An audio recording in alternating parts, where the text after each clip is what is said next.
For missing the target from there, you want bloody shooting. Oh, it's crap. Oh, it's bloody rubbish. It's rubbish. But how do you react though when someone, you know, from your playing staff comes in and says, "Boss, I think you're doing this wrongly"? Good. Well, I ask him which way he thinks it should be done. We get down to it, and then we talk about it for 20 minutes, and then we decide I was right.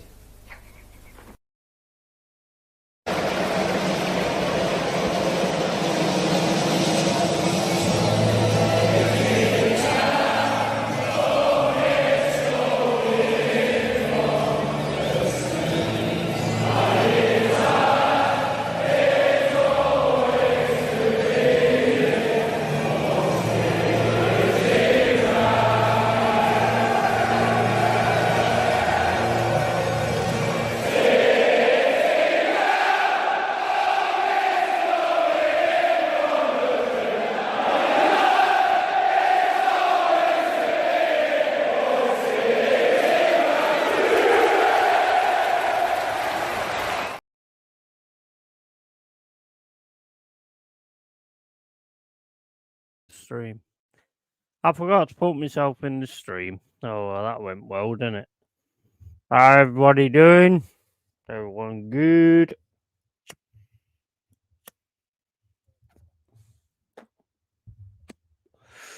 Just thought I'd do a stream, like, you know, talking this and talking that, and if anybody wants to join, then, you know, you're all good. It's just basically a review of the weekend and just a chat, basically. And yeah, I mean, we've seen Arsenal today. Not the best, to be honest, from Arsenal, to be fair. But they got a win, and I know they don't get very many wins from Goodison, so you got to take it in that respect. Jaminho, how's it going, Yeti? I'm good, mate. I'm good, mate. How you doing? Do you want to come on?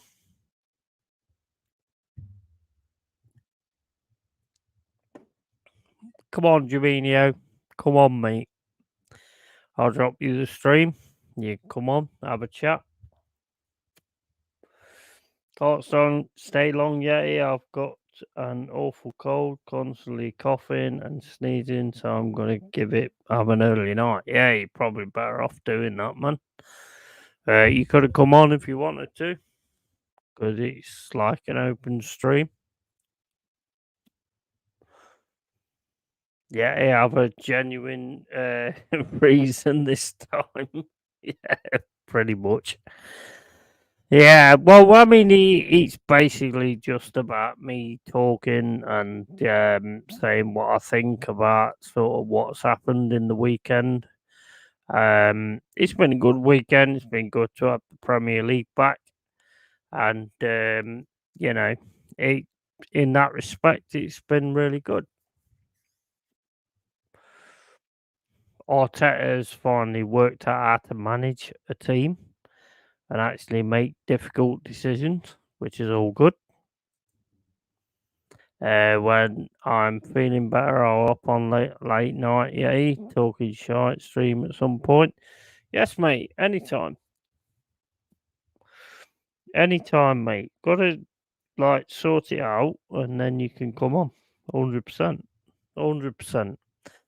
But it's just basically a stream where, you know, I want to talk to, get on with things and chat about different things like the game today with Chelsea Bournemouth. Chelsea are in a mess, man. They are in a mess. Can Pochettino sort it out? I don't know. I don't know if Pochettino can sort it out. Is he going to end up getting sacked? Don't know about that either, to be honest. I never thought I'd see the day Kai the Prick Havertz is dropped. It was a turning point for me. I'm delighted. Yeah, 100%. Well, he just goes to show that Arteta is taking note of what he's doing. You know, because that guy ain't it. and he's obviously realised he's not it, and he's realised that Vieira needs more time. So it's good in that respect. Chelsea are shambolic. Mudryk is the worst player in the league, 100%. There's a reason he still plays for the Ukraine under 21s. Yes, definitely. I watched him today and he did not do anything. He didn't do anything off the ball. He didn't do anything on the ball. He's terrible. But if you had a player like him who's apparently got the best pace in the Premier League, why would you not have him sat on the shoulder of the fullback and then play balls over the top, which he's always going to win and he's always going to get to before anybody else? I don't understand why you wouldn't do that. But he just does not know how to use him, and he's got so many players that he just does not know how to use. That it's an absolute mishmash. I mean, they've got loads of strength in depth, but they don't know how to use it. They've got no number 9, they've got no striker, they've got no nothing.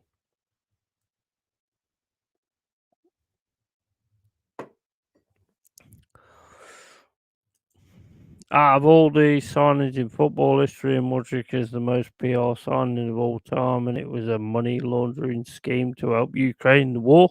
Yeah, of course it was. 100%. 100%. You see, I'm glad that Arsenal didn't get him because it would have been ridiculous if Arsenal had got him. That guy, all that guy's about is just getting out of the Ukraine and actually being in another team. He wasn't about anything else. You can see it. He's got nothing about him. Yeah, if you hit him at the same point at the right time, then maybe he might have something there. But he's just got nothing. He's got nothing. He's a pace merchant, but he never uses it. So what's the point in that? What's the point having a pace merchant if he never uses it? It's a waste of time. If we signed Mudryk and we started him ahead of Martinelli, I think I would lose 5 years off my life. Yeah, exactly. Exactly. He just doesn't look bothered. That's my problem, and that's always been my problem with Havertz as well.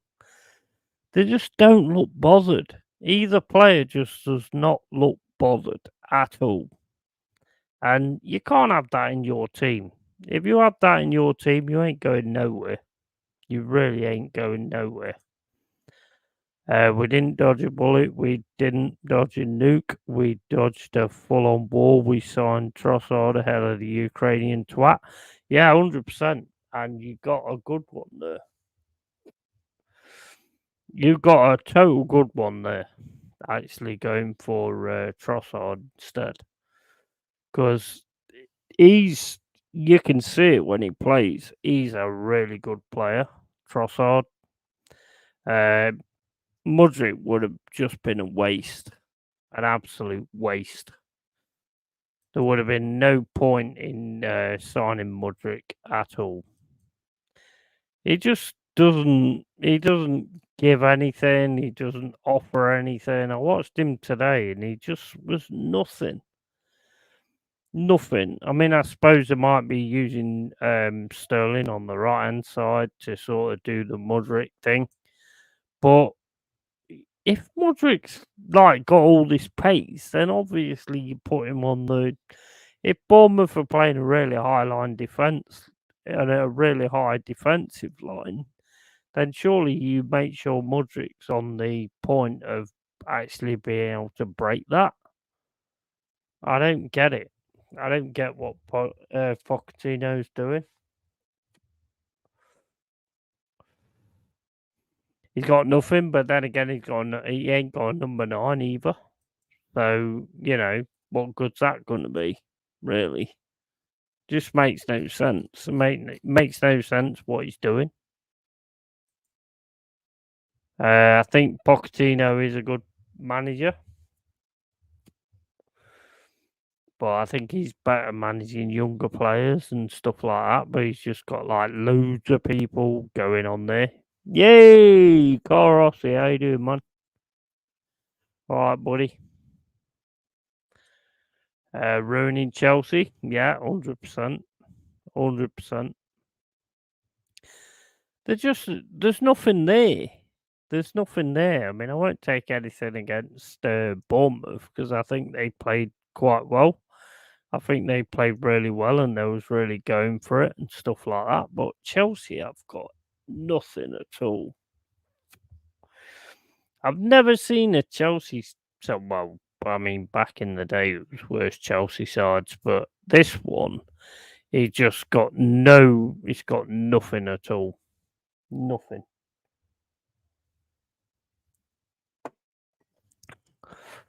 Jamino, call hello.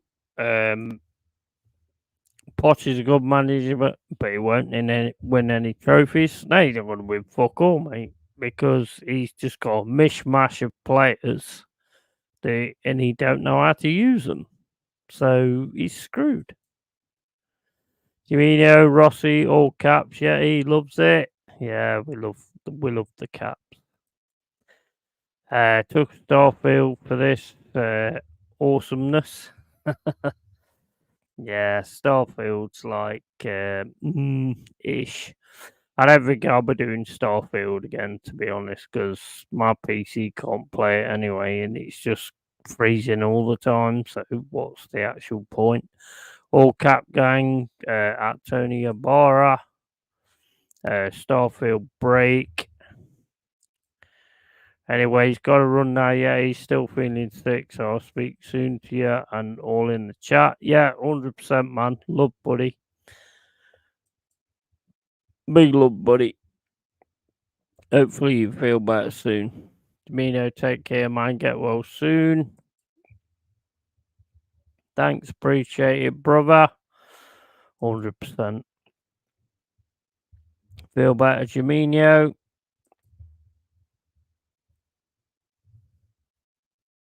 I'm enjoying it, mum. Then again, my best festa whore. Yeah, well, fair play. I mean, I like it, but I think there's a game there, but I don't think it's finished.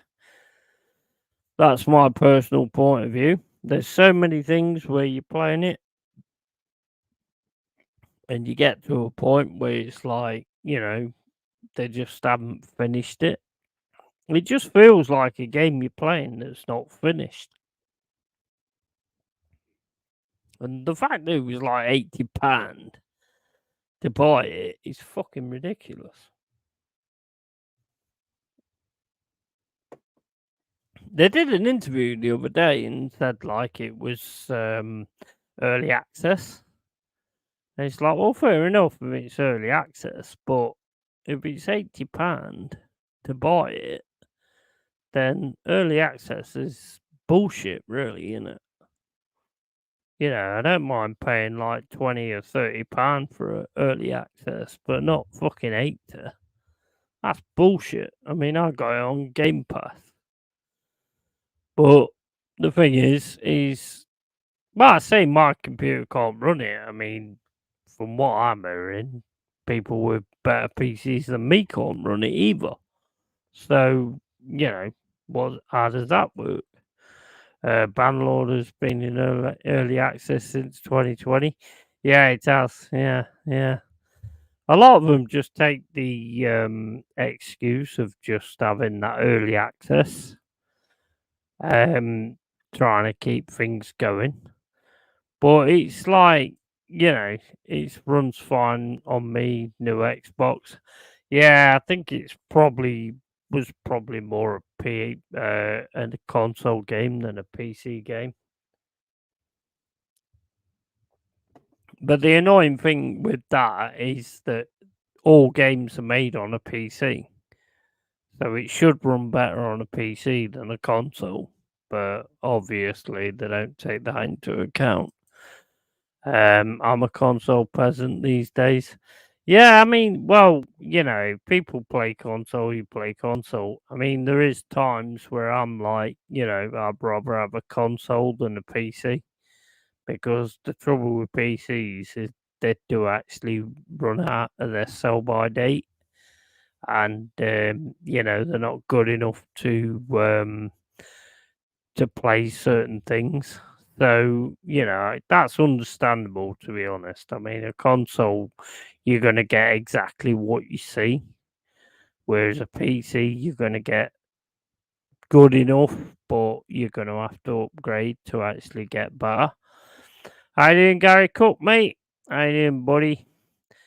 Yeah, so it just works like that, really. You just, certain consoles are. If the game's made for a console, you're going to be alright on a console.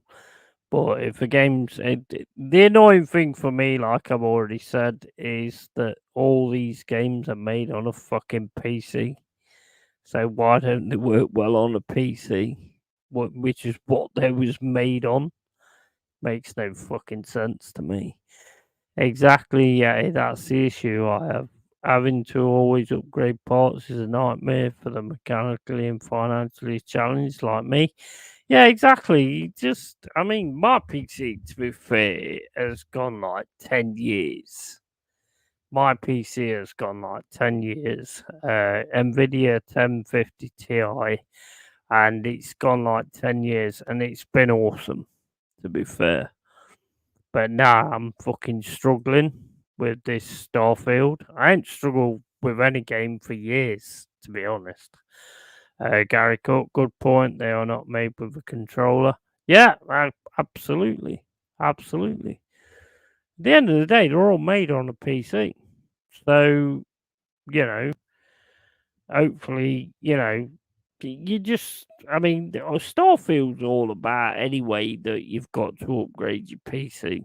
Todd Howard's already said it, so it's obvious. They've probably got sponsorships and all that kind of shit to fucking make sure people upgrade their PCs and all this, that, and the other. Oh, fuck you, mate. You know what I mean? Just fucking optimize the fucking thing. Drew Gunners, how you doing, buddy?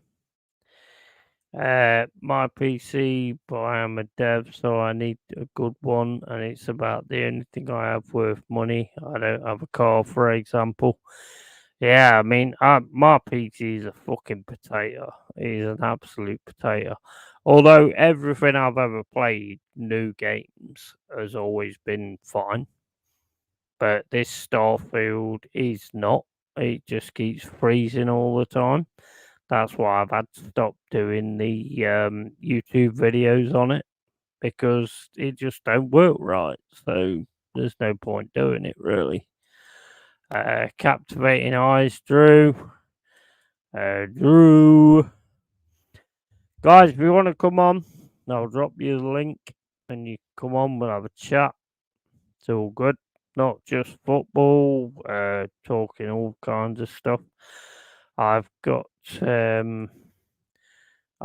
Resident Evil 3 and 4 for £40 and a bit of change. Big up Yeti. Yes, man. Big up you as well, man.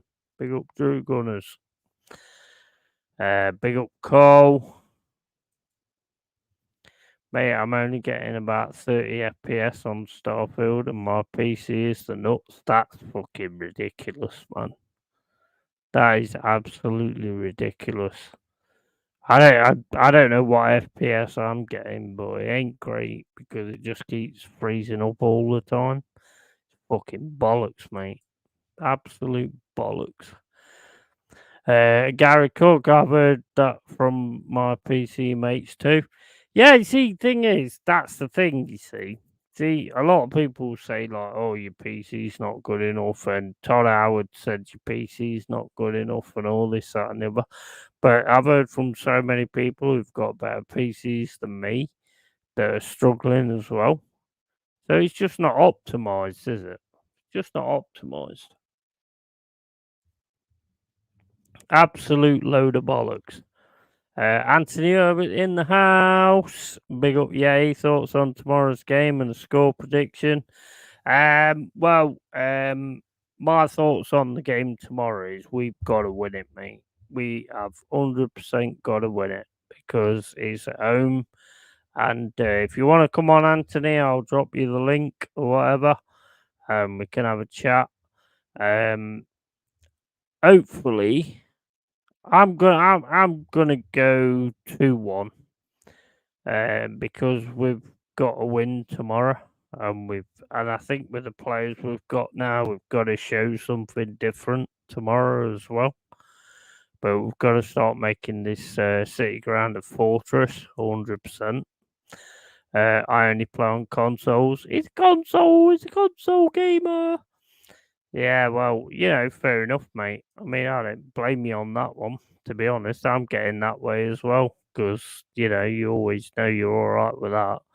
I'll take Forest 2-1. Yeah, I think that's the one that I'm going with. Who are you playing, Yeti? I've got Burnley tomorrow at the City Ground, and we've got to start making the City Ground a fortress. We lost to them in the cup, and we've really got to. We should have done something in that cup. Not that it's a cup, just because it was at the City Ground. But anyway, it is what it is. Playing much these days, bro. Burnley, yeah, Burnley. All the time when my daughter isn't playing, Cole. What you play mostly, bro? Well, I mean, the thing is, it's like it's got to be a win tomorrow. It's got to be a win tomorrow, to be honest. I mean, if we're serious about staying in this league, then we've got to win that game tomorrow at the City Ground. So it just is what it is. I'll go Forest 2-1. Yeah, that's what I'm thinking. That's what I'm hoping anyway. Mama Flossie, evening. How you doing, Mama Flossie? You want to come on? If you want to come on, you can come on. I'll drop you the stream link, and we can talk about Newcastle, or not too in depth.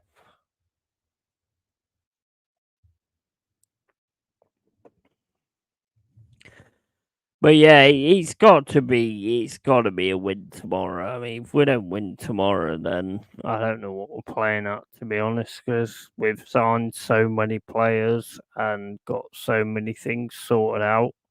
So how we don't win tomorrow, I don't know. We've got to win. We've got to win. I didn't see the match. I watched it. It was decent. I just thought like Eddie Howe made a few weird decisions with the midfield, obviously with Champions League in mind, but he could have come unstuck from it.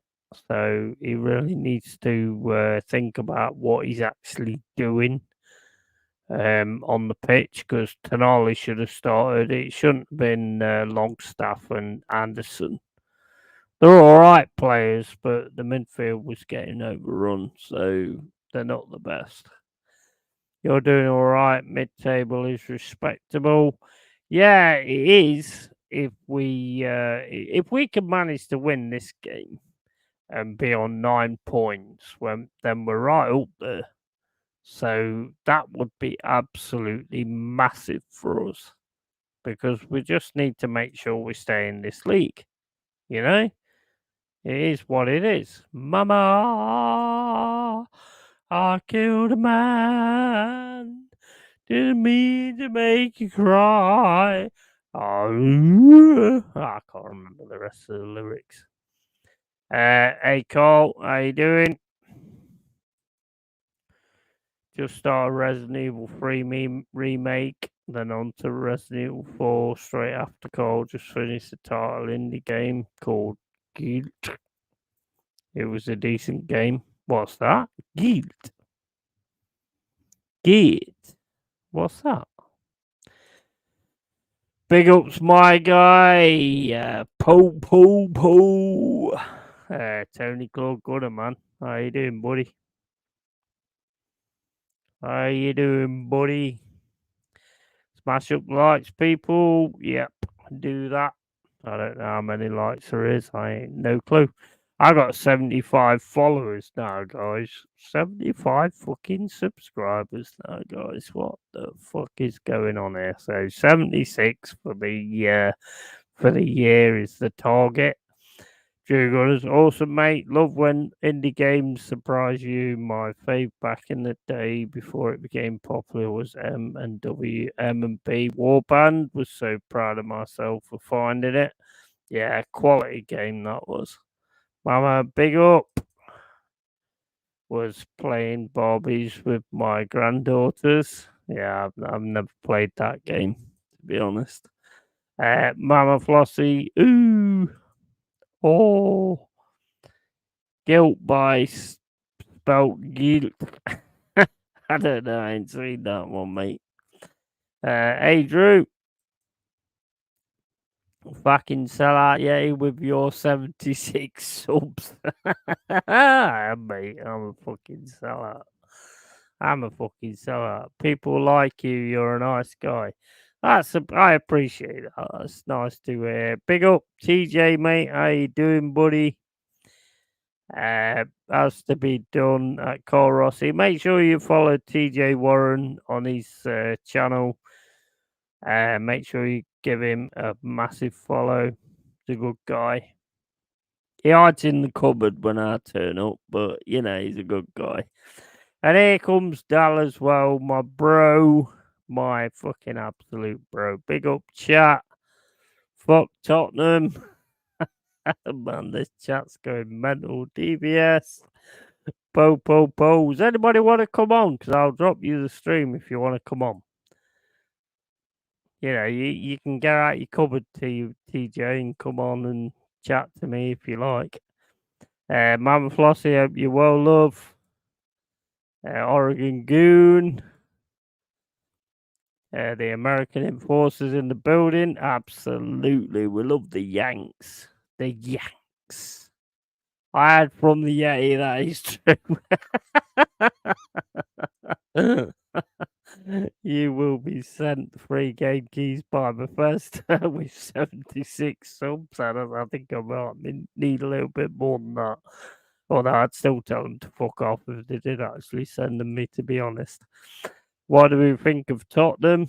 Not a lot, mate, to be honest. Although I do think they'll beat you next weekend. So if you Dal or TJ, if you want to come on, because I do think they will beat you next weekend. I've got a funny feeling. What a time to be alive. Yep. Seriously, fuck Tottenham. Our American brother in the chat, 100%. 100%. Why are these comments all of a sudden disappeared? What do we think of shit? I think shit is shit. Brother, it was meant to say Tottenham. Wherever that says Shazer. I mean, that says Shazer, which means shit. Tottenham, Tony Amara was alright. Send link, mate. Yeah, I'm gonna sort it, mate. I need to go for a pee before I explode. And I'll send you the link. Give me a second and I'll send you the link. If you want it, TJ, as well, or anybody else that's in the chat, then you're more than welcome. Let me get on Instagram.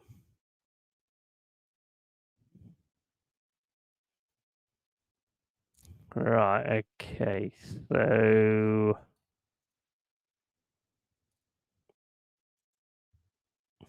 have I not got you on Instagram, Oregon Goon? Thought I had you on Instagram. Hold up. I'm not reading the chat now because I'm like fucking trying to concentrate on doing things that I probably already should have worked out. But I'm a English pig dog, so I don't understand these things. Right, okay, so we got Oregon Goon. Am I not following you?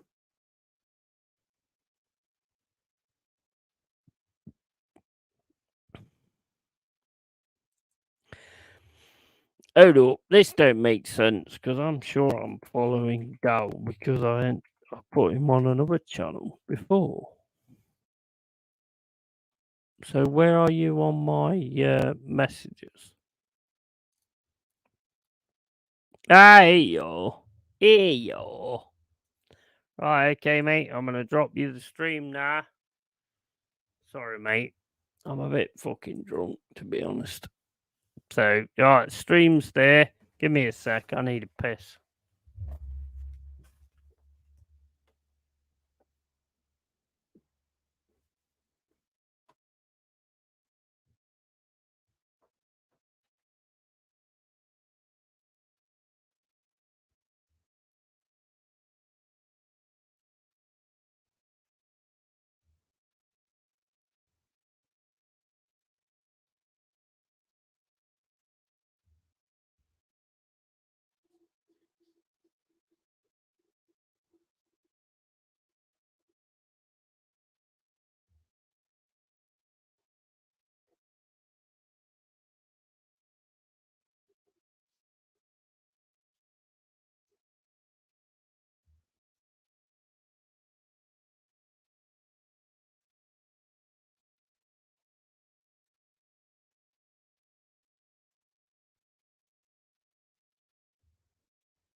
Right, okay. Let's get this scenario sorted. Right, okay. So, Oregon. No, he's not here. Did I send you on? Yeah, I did. I sent you on StreamYard. So if you want to come in and argue Arsenal's point.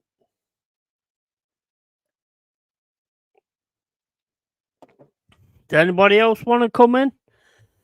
It's a free for all, so you can all come in if you want. If you got a webcam, come in and do your stuff, and let's have a chat. Let's do it. Where's Oregon Goon? Where you gone, Dow? Sure, I've sent you the link,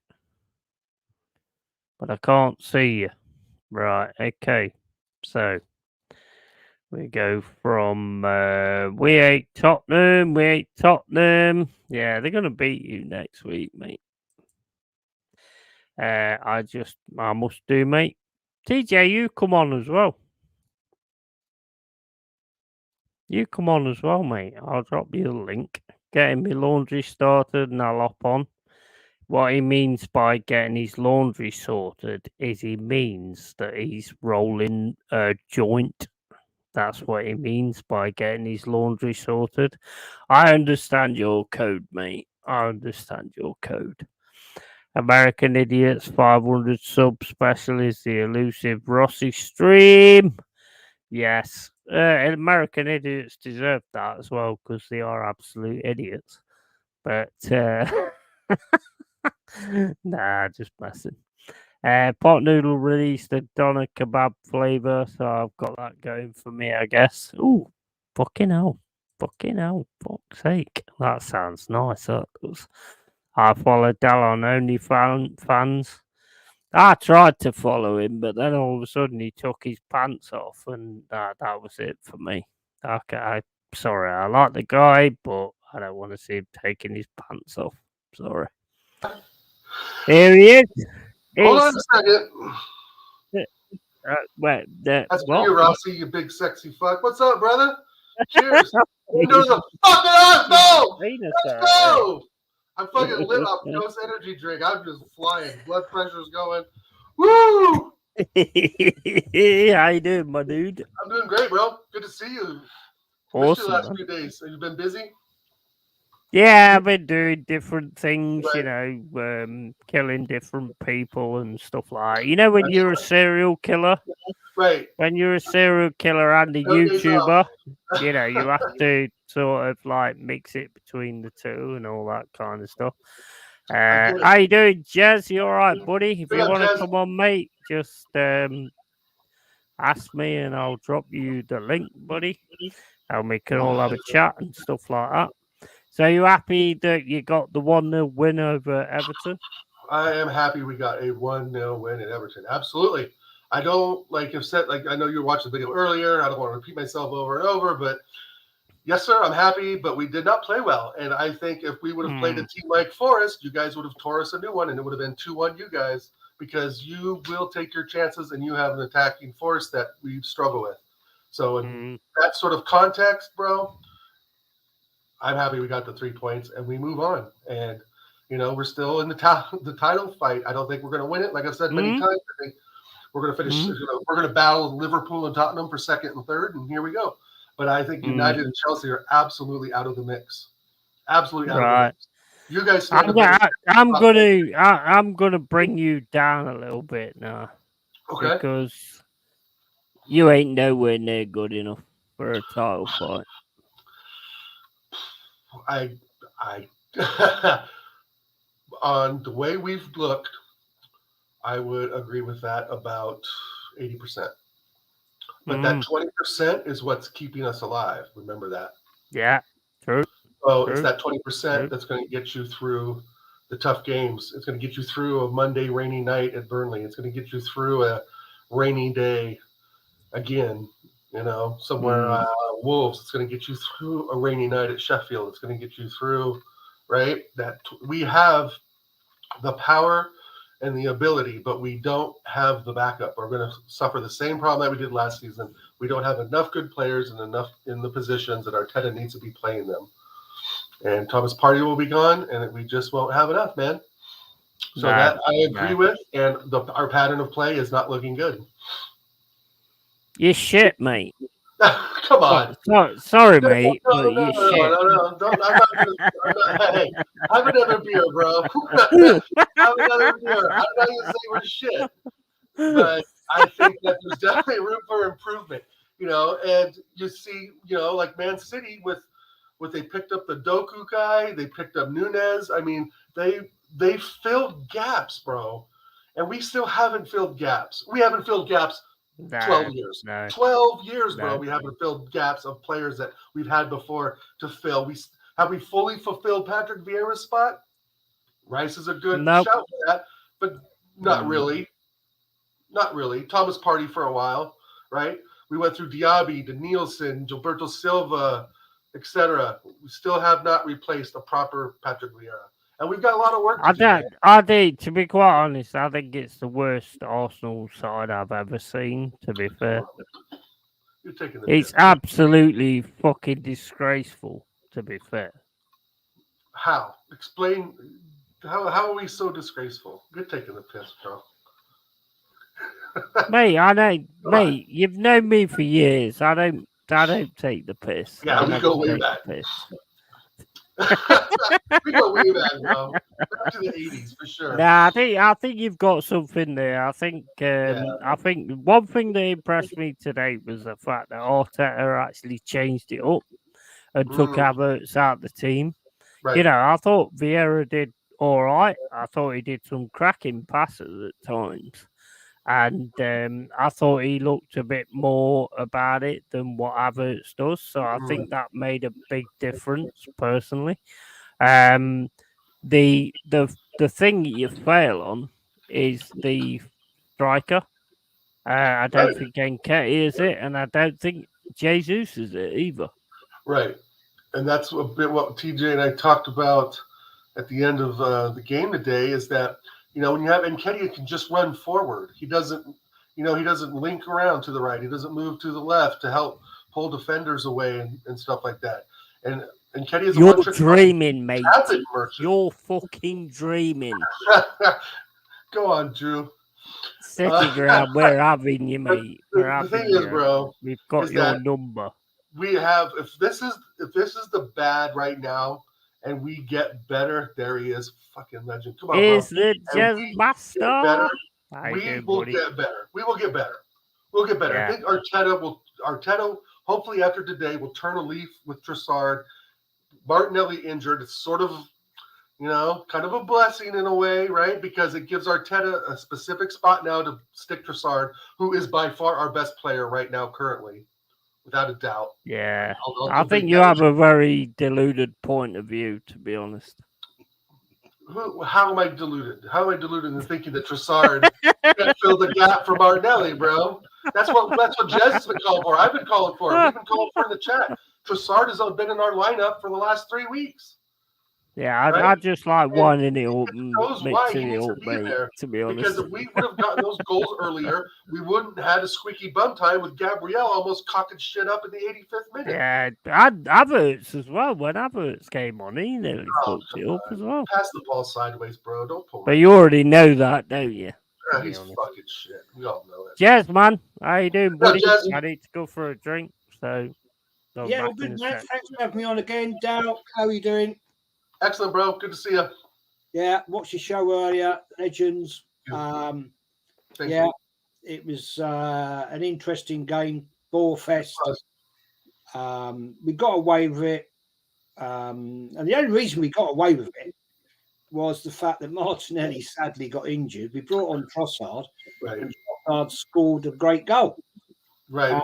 I have to say, I totally agree with what you just said. He at the moment, to me, is the best player in the club, because Saka's certainly not. And I've got great concerns there, as I said to Lee, on the fan cam player ratings with Kenny. Yeah. I think when a player has a little niggly problem in their, like this Achilles situation, it's in the back of your brain. For sure. And he's never going to get 100% worried that he could do something, snap it, do whatever. And he's out. He's out for a long, long time.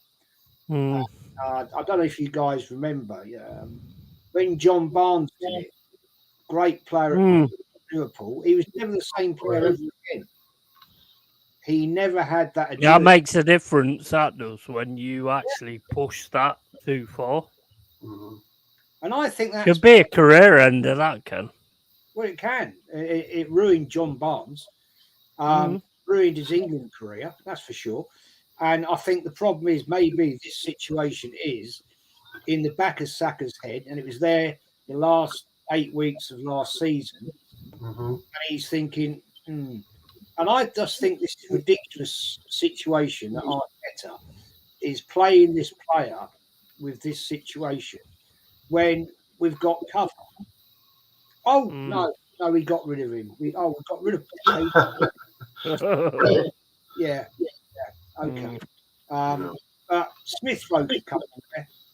The fact remains is we're sneaking these wins. Right, 100%. We're not convincing, All right, Man United 3-1, fair play. Manchester City. Going to say it could be worse, Jez. It could be Man United or Chelsea. Well, yeah, I mean they are appalling. But the fact is, we're sneaking it, and that is no way the team is going to win the Premier League. Certainly, the Champions League with those sort of performances. Again, I agree. We scored that goal, yeah. And what did we do? Went defensive. We went defensive. Don't you think that? So, can I just point out though? Can I just point out that the fact that you did that? That to me, I mean, you know me. I've always said Arteta's a fucking wanker anyway, and he don't know what he's doing. But the fact that you went defensive says to me that Arteta is working on a plan B. Because we were saying at the time when we did the watch along, and it was like back last season, Arsenal attacked you for 20 minutes straight. And if they got a goal, you were screwed. Yeah? And you have in my opinion, this is just my opinion. Arteta has changed it where you're more conservative with your attacks and things like that. So I think Arteta's actually come up with a plan B. So, maybe that's the way. I don't like that plan B. I get that. A little nervous. That's his plan Yeah, B, but- Yeti. That's a poor plan B. Because let's be honest, Everton Football Club are in 18th spot. That's true. That's true. But didn't George Graham have the same plan B where you score one and then just defend Up and against win things? up against the likes back in the day of Liverpool, True. who offered the cream. Let's get it right. Yeah, Right. yeah, true. Different story. Everton Football Club, all respect to them, are in 18th position. Right? They got out of relegation last season. We should have been smashing them 3 or 4-0. If we strike, and it took Trossard to come on for the injury to Martinelli to change the game. Yeah. That to me is not a good situation that I'm happy with. I mean, I have to be truthful, man. Nketiah is absolute dog shit. He runs forward. He just runs forward and stands there. I mean, he was so fucking lazy to get back on that first offside goal. I mean, get back, bro. What are you standing around looking at? Like, it just shows that he's just, a second or two too late. But a second or two can fucking kill you, right? That's the thing. That should have been a goal. Nketiah, wake up. Like, be part of it. If Martinelli is back here and you're way out, get back. It's the mistakes that are killing us. Like Tomiyasu's mistake last season against City when he kicked the ball right to Holland. The mistakes are going to kill us. And I think I like where you're going with that, Yeti, with the plan B stuff. Maybe we are defensive a bit more than we should be or would like to be, more than I'd like to be. I just think it's good that he's actually thinking about a different thing. I respect that, but which formation is he using? One of the 45 that he talked about? We've never had a clear defensive plan. We're Arsenal Football Club. We attack. We're built on attack. And to reverse that psychology is not good. And that's where I think Jez is coming from. Yeah, I agree with you. I agree with you totally. I mean, the fact of the matter is Arteta had it smashed last season. That's why he was 93% up at the top of the league. But at the same point, if you actually look at last season to this season, by the time you was 93% at the top of the league, you hadn't played like many of the big sides and all that kind of stuff. And the fact of the matter is you played small sides, even my own, from the start of the season. So, you should have been doing a hell of a lot better from this. You shouldn't have had like a draw against Fulham and all that kind of stuff. I do think he is working on a different plan. I do think you are a little bit more conservative than what you was last season. Last season, I said it many a times. You've got to stop Arsenal in the first 20 minutes. Otherwise, you're going to get destroyed. Right. And you're not doing that first 20-minute try and destroy teams anymore. Is that something that Arteta has put in or what? I don't know. I hope not. If you want, we bought Kai Havertz to be an attacker. 65 mil. We bought 105 mil in Declan Rice to secure the back four. We went to Timber, who's going to be our attacking, maybe inverted left back or right back. We obviously don't know yet. But if Arteta's going to start changing up, our attacking power and our attacking mounts, then I want him out even more. The manager's supposed to enhance the attacking ability, not, deflate it. And going defensively isn't deflated. It's, deflated is when you have 15 shots against Everton and none of the sons of bitch fucking balls are going in the back of the net. Yeah. It's like the I think whether, to be honest, box. I mean, whether a team's 18th or not, whether a team's 18th in the Premier League or not, you still need to have that defensive possibilities as well. Arteta should know that Everton are going to pack the box when we're right outside of it. And why don't? And I was talking to Luke, our pal Luke James, earlier on Insta. It's like, why don't we shoot outside the box anymore? Why does everything got to be this perfect fucking crafted goal? I mean, granted, Justard's was out the box a bit, but do we really take that many shots out the box and really rely on those ricochets off the keeper's gloves? I mean, mix it up. If we can't dribble the ball in the goal, take the shot. Take the shot. Well, back to Jez, right? Back to Jez. What do you? I mean, if you can get a 1-0 win by defending against a team that's 18th in the league, are you happy with that? Because it's still 3 points. Well, it is, but it's not convincing. That's the thing that concerns me, Yeti, is the fact that we've got some big games coming up. We're back in the Champions League Wednesday, right? And we've then got Tottenham home. I'm not convinced about that game. Tottenham are in a little bit of a purple patch right now. We've then got Long. I think they'll beat you, mate, to be honest. I can see it. I mean, I don't go with all this, they don't play well at the Emirates. Well, let's get the facts right. It was only the last 2 years that we've beaten them at home. The 4 years before that, they've beaten us at home. Exactly. Records are made to be broken.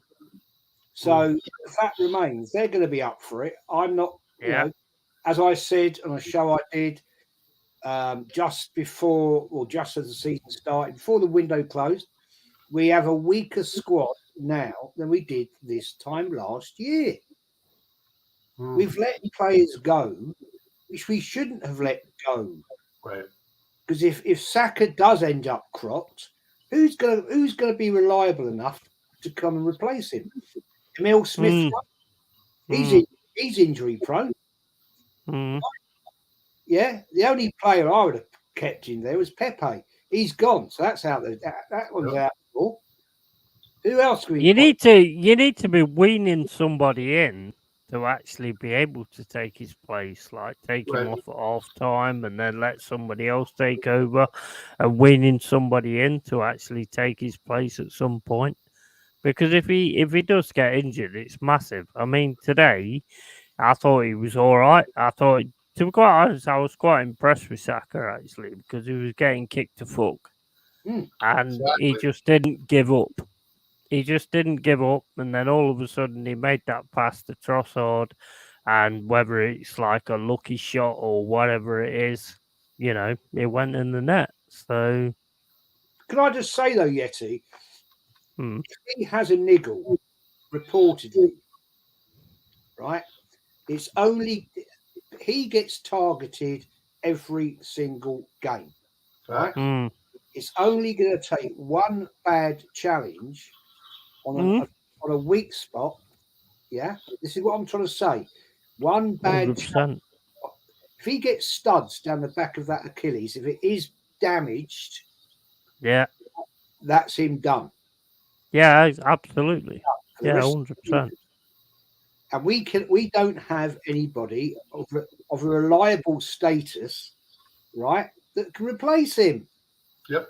But one thing I will say though is the good thing about Saka is he goes down before he gets that challenge anyway. Well, okay, fair enough. It's not a reliable situation to have, is it? Let's get it right. It's not reliable, but it is what it is. It's like you driving your car, right, on 3 cylinders, and you're saying, "Yeah, it'll be all right, mate. Don't worry about it." And then all of a sudden, right, it goes bang, and your engine's done. And then you think, "Oh, well, maybe I should have got that sorted out." Or you know, this is the concerns. It comes to a point in time, you push things too far, they break.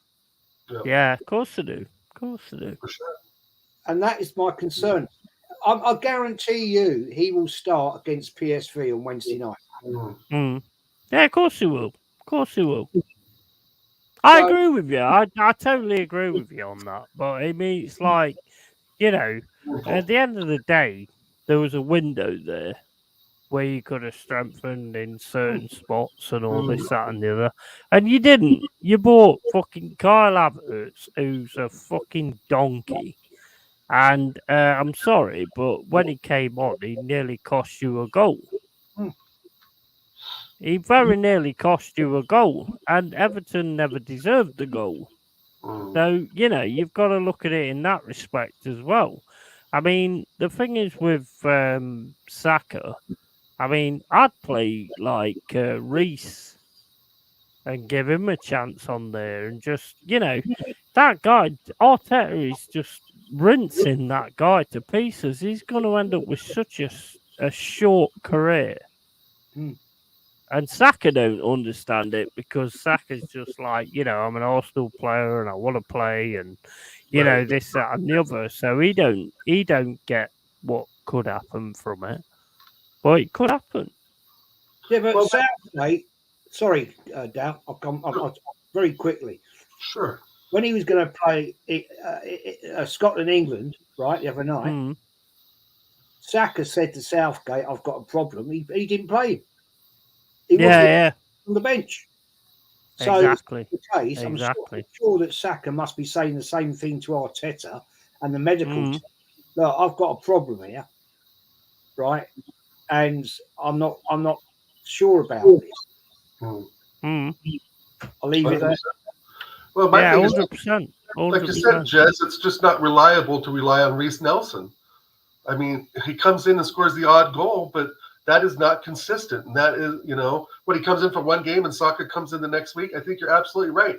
And the like you said before, if you want to come on, Wolf, just fucking, I'll drop you straight. Strengthen. We announced Declan Rice on July 15th, and since July 15th, we signed David Raya only on loan.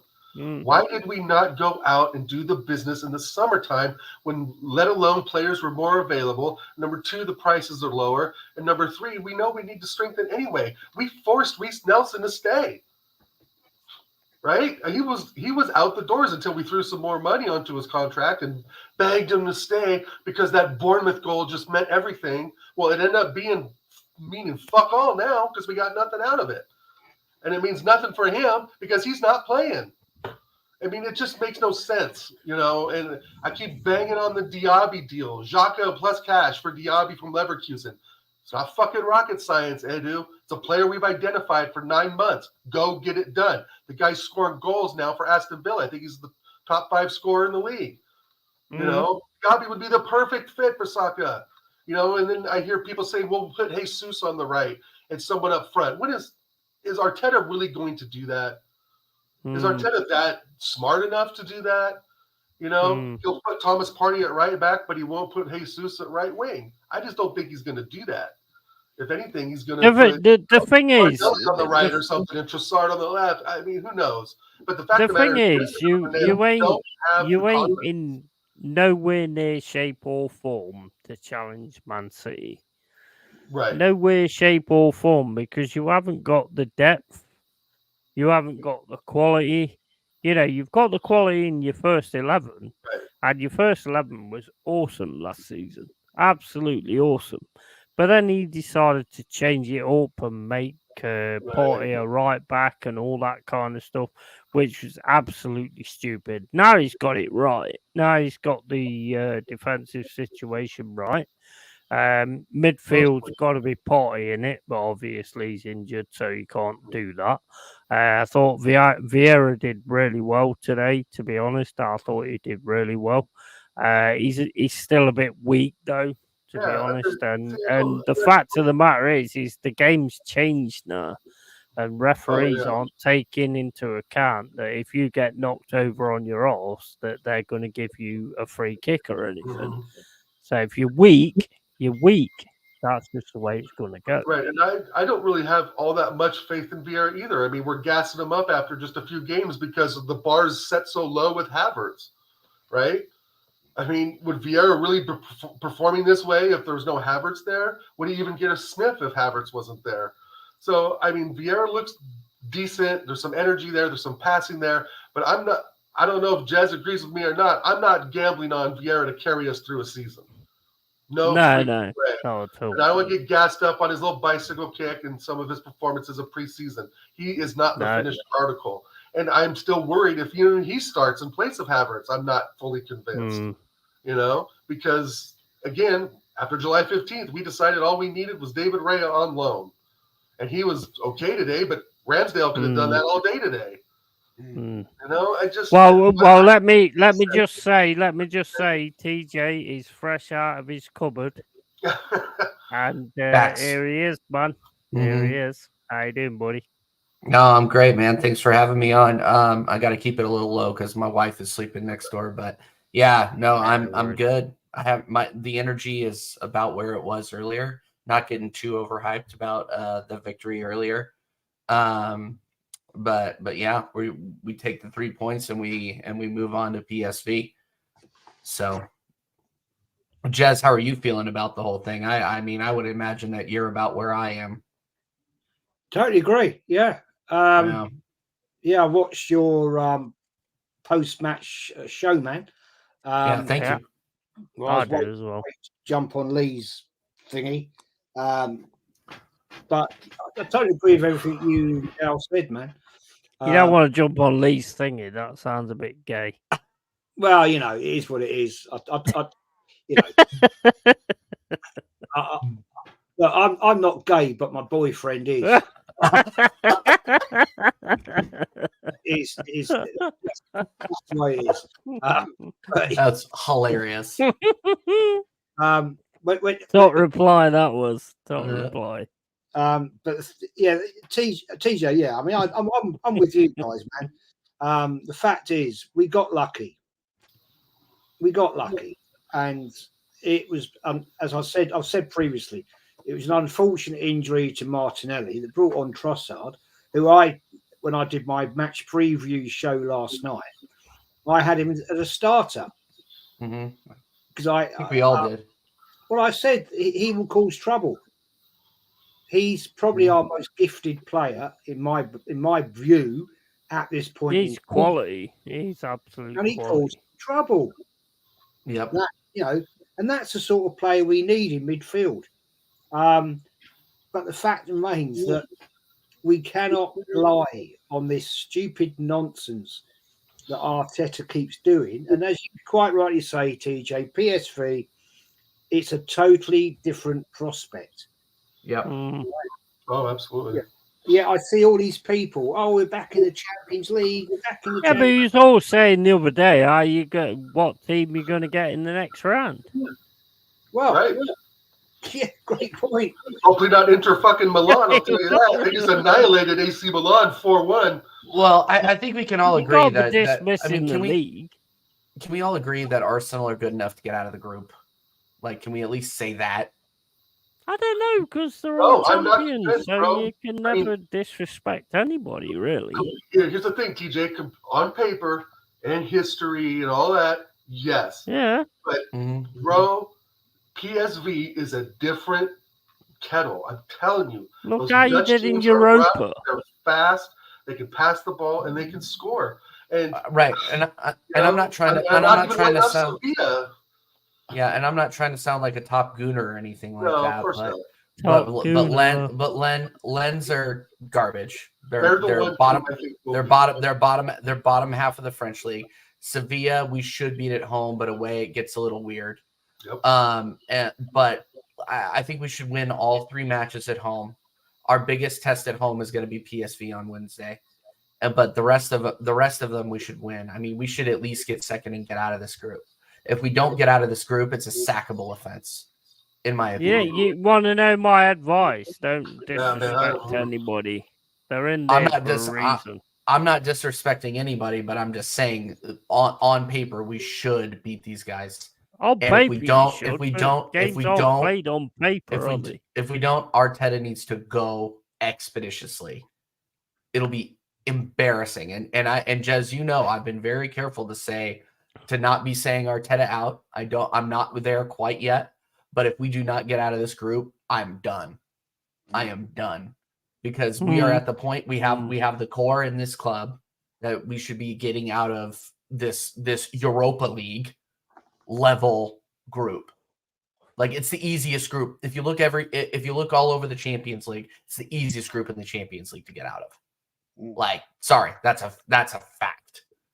Sevilla are bottom. I agree with you, bottom but of I La hope Liga. your team don't see it like that, because Yeah, I if you know. see it like that, they're not I going hear to you. turn up for the games.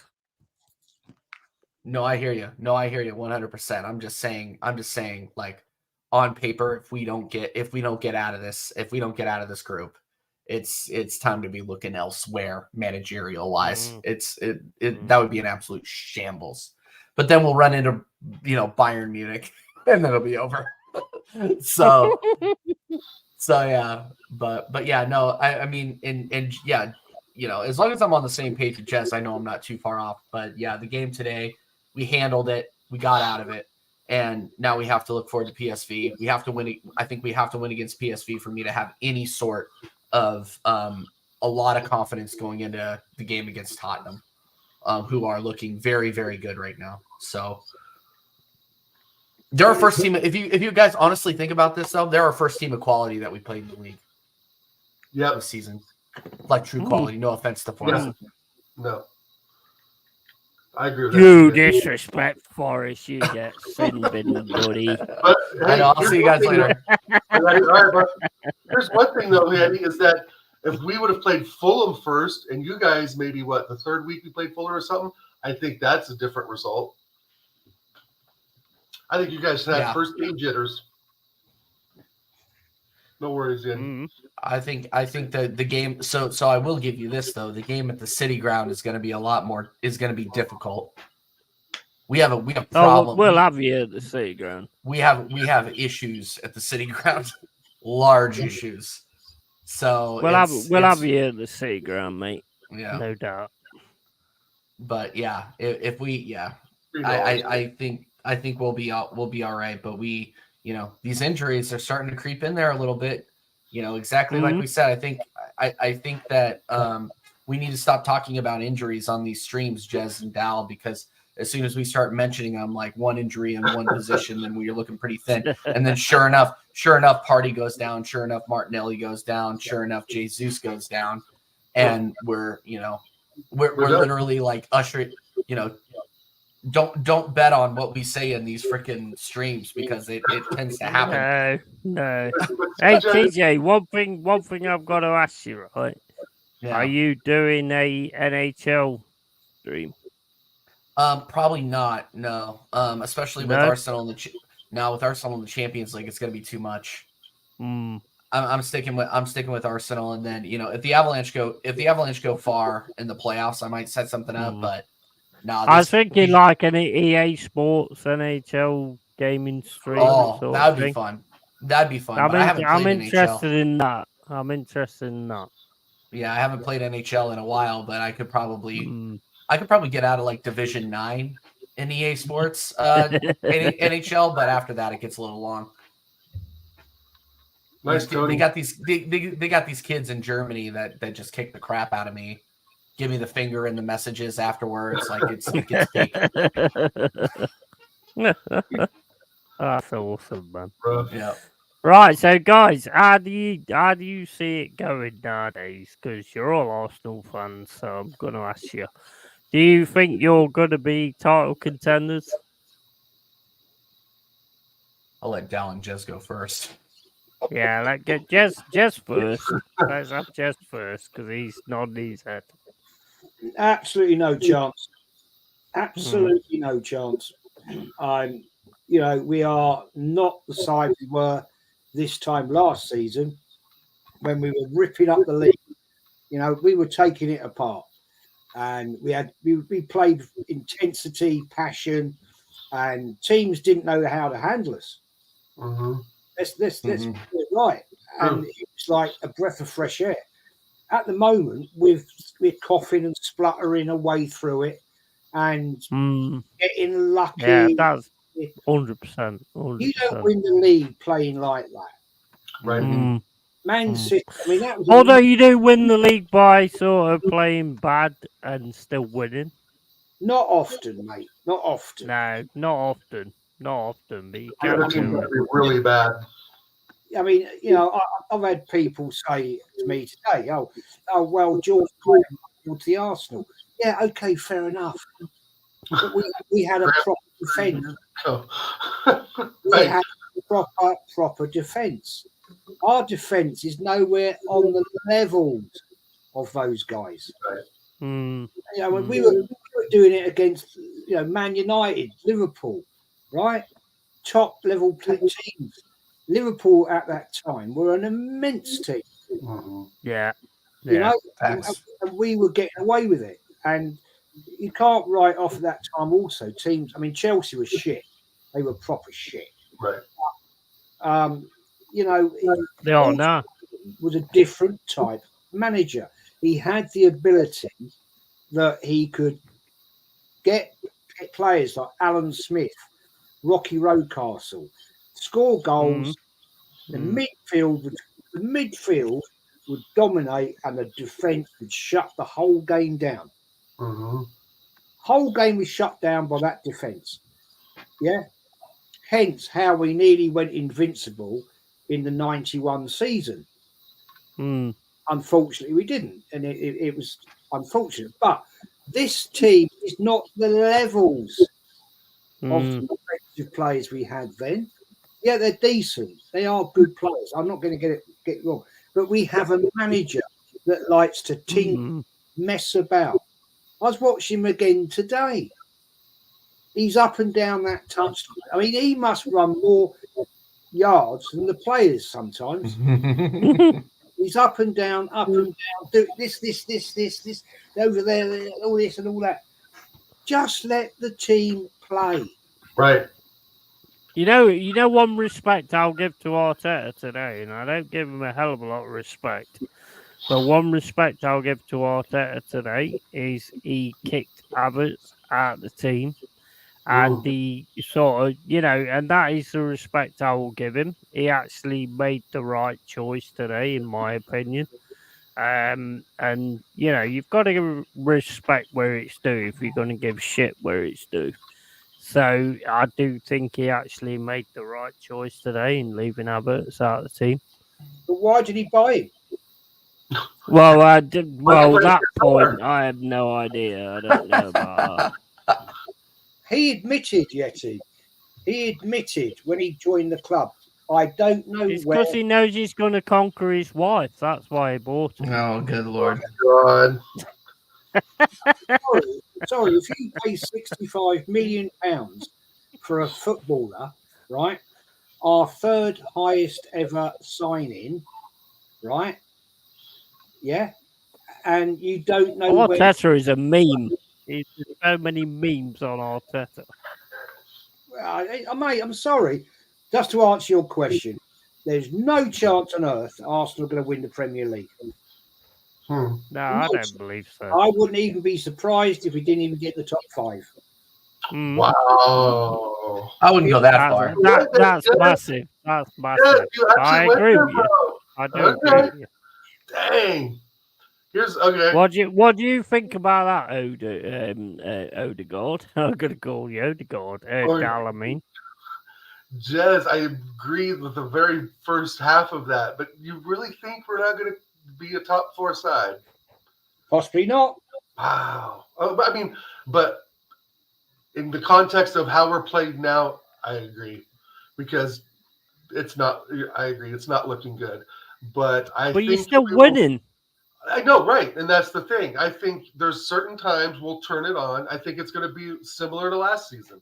There's certain times we'll turn it on and we'll get some wins, maybe some nice couple 4-0s, and then someone will get injured, something will happen, and we'll drop the ball. We'll bottle it, you know. But I still think we're in the top 4 chase. I would like.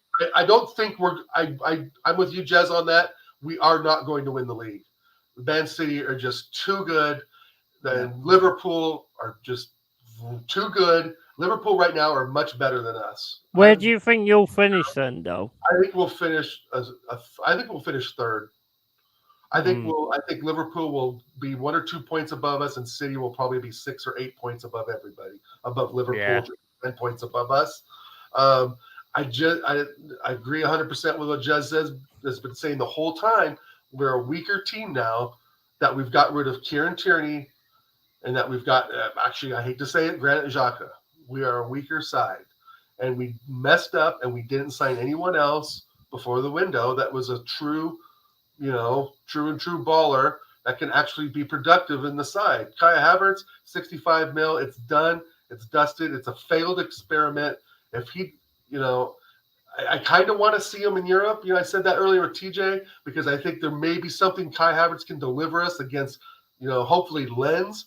But if he plays Havertz and it doesn't work out at all, the Champions I think you're deluded in thinking he can deliver a letter to a fucking post box, to be honest. Though, Yeti, the reason why we bought him is because of Champions League goals and what he's produced in Europe. That's why you bought him. Grace. That's his only foot he has to stand on. So you spent 65 million on a player because he might be good in the Champions League. That is fucking retarded. Come on, man. We're playing Lens. If Kai Havertz can't do something against Lens, then just let's write him off for sure. But he can't do anything against the fucking glasses, never mind the Lens. Yeah, well, there you go. But the fact of the matter is he's going to play in Europe. I mean, we all think, I would think in the chat and Jez and TJ that we bought him for European competition because that's where he seems to somewhat be able to play. The Premier League is not for him. But the other side of the coin, Yeti, too, is that, let's look at teams like Aston Villa. Let's look at Tottenham, who are playing. You're deluded, mate. I still think they have a purple patch, and I think Tottenham are going to fall off. But I think at this point in time, if we were to play Aston Villa, they would play us off the park. Yeah, well, the fact of the matter is Havertz ain't it. Well, I mean, you can totally see it. He ain't it. I know. There's no point keep saying he might come good or anything like that. He ain't it. He ain't doing nothing that makes it seem like he's going to come good. Arteta's going to put him in the side of the group stage. We all know that. Yep. Now, the thing is, spending £65 million on a player for European football is a massive gamble. How many goals? Of course it is. How many goals did he spend? How many goals did he score in the Champions League for Chelsea? I think 2 or 3. 4. Oh. He scored the winner. He scored the winner. And that's all his claim to fame is. You spend £65 million on a player, right, that scores 4 goals in the Champions League. Right. That's not good enough. I know. I'm just predicting what Arteta's going to do. It ain't what I want, but I'm pretty damn sure he's going to be playing against PSV since he didn't start today. And that right there, 100% out there with 9 men, right? Right there. Now we're 9 men against PSV because we have a fucking passenger on the left side of the pitch. And God forbid if Zinchenko plays too, that left side is going to be more open than a whore's legs at Christmas because that whole left side of the pitch with Zinchenko up there and Havertz up there with his thumb up his nose and the thumb up his ass won't know where the hell to do. I mean, that comment wins the stream. That comment wins the stream. I mean, it's just, I know that, but I know. I think that we all want Havertz out. No, he's not good enough. But in Arteta's eyes, he's a project player, right? He's that one player I bought for a lot of money that I could turn around and he's going to make good. Oh, Arteta, it ain't going to fucking happen. But we know you're going to play him anyway, and you know he's going to play at PSV. No, he is. You just know he is. Wolf, I'm sorry, mate. I can't have anybody else on. Whether you like it or not, and I'll back out after if Wolf wants to come on and I can just listen. But whether you like it or not, Havertz is a part of this squad, and that's why I keep saying those people. And I've been beating this drum for the last couple of weeks. Is that if you are Arteta out, right? This might be the greatest gift that you have seen because he's going to continue to play Havertz, and Havertz is going to continue to be Havertz. So so if you want this guy out, you should be being like, you know what? Yeah, put that German scarecrow at number 8 and see what happens, because it's not going to happen. It's not going to come good. I mean, he might be able to get a goal against like Lens or PSV, but other than that, But other than that, like, he's not going to be any good in the league. He's not. No. You even saw he came on today against arguably the worst team in the Premier League, well, at least bottom three, and he didn't do anything. He was almost a detriment. Yeah. So yeah, no, Wolfang, come on, and talk with these guys. I'll listen in the backgroround. If you want to come on, you can come on, but I can only have so many people. No, Wolfang, jump in the back.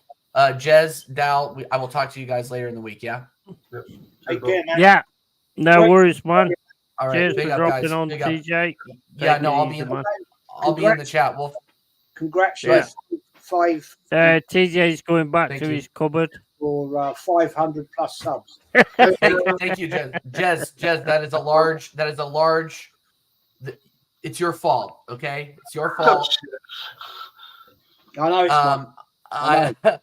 So, but no, Jez, me and Dal will be in touch about the 500 episode. The 500 sub episode. You're coming on for that. So clear your busy calendar, my friend. Absolutely. No worries about that, my friend. Get the vino out of the cellar. Yeah, no, it's gonna be a good one. All right, guys, I'll talk to you later. All right. Later, guys. Cheers, bro. So, Jez, my only thing is, I agree with you 100%. But my thing is Arteta's going to do the shit that we don't want him to do, and I can almost guarantee Kai Havertz is going to play against PSV. Of course he is. Of course he is. It's not like I want him to, but I'm hoping that he can produce something against Lens, right? I'm just hoping. I'm not saying he'll do it. I mean, right, he has 4 goals to his pedigree. That's nothing. But I think you're deluded, to be honest. I think you're absolutely deluded. I mean, this guy has got nothing. I mean, when he came on today and he had his black boots on, he looked like someone, like when you go to like a leisure centre and you want to play football and they give you them crap boots. He looked like that. And then all of a sudden he does something in the defence that nearly cost you to get a draw instead of a win. This guy is bum, man. He's a bum. I've said, look, we've seen this before. Dow, Yeti. Some players have been bought by many, many, many football clubs, right? They've been brilliant in their various leagues. The Bundesliga, La Liga, Liga, and all this stuff, right? When they come to the Premier League, they just can't hack it. Yeah. Because the Premier League's a very physical, it's a very fast league. Yeah. The Bundesliga is not a fast league. True. I don't watch a lot of it, but sometimes. But at the same point, Jez, Ireland came from the Bundesliga. And Awonyi came from the Bundesliga. So if you want to actually do what you're trying to do, you can do it. Well, let's let Jez finish what he was saying. I mean, Sorry, mate. The thing is, Haaland, he's world class. He's absolutely world class. A talent. He's a beast. He's big, and he can muscle people about. Some players don't have that in their gameplay, right? We've seen it before with players that have come over. Dare I say, Shamak, when Arsenal signed him, when Wenger signed him, in his league, he was outstandingly good. Outstandingly good. Son Park, Arsenal ball. He was outstandingly good in Japan, right? Yeah. When he came to the Premier League, he was bloody awful. And this happened to players. I remember as a kid, right? When I was a little kid, I was 10, 11. Arsenal signed.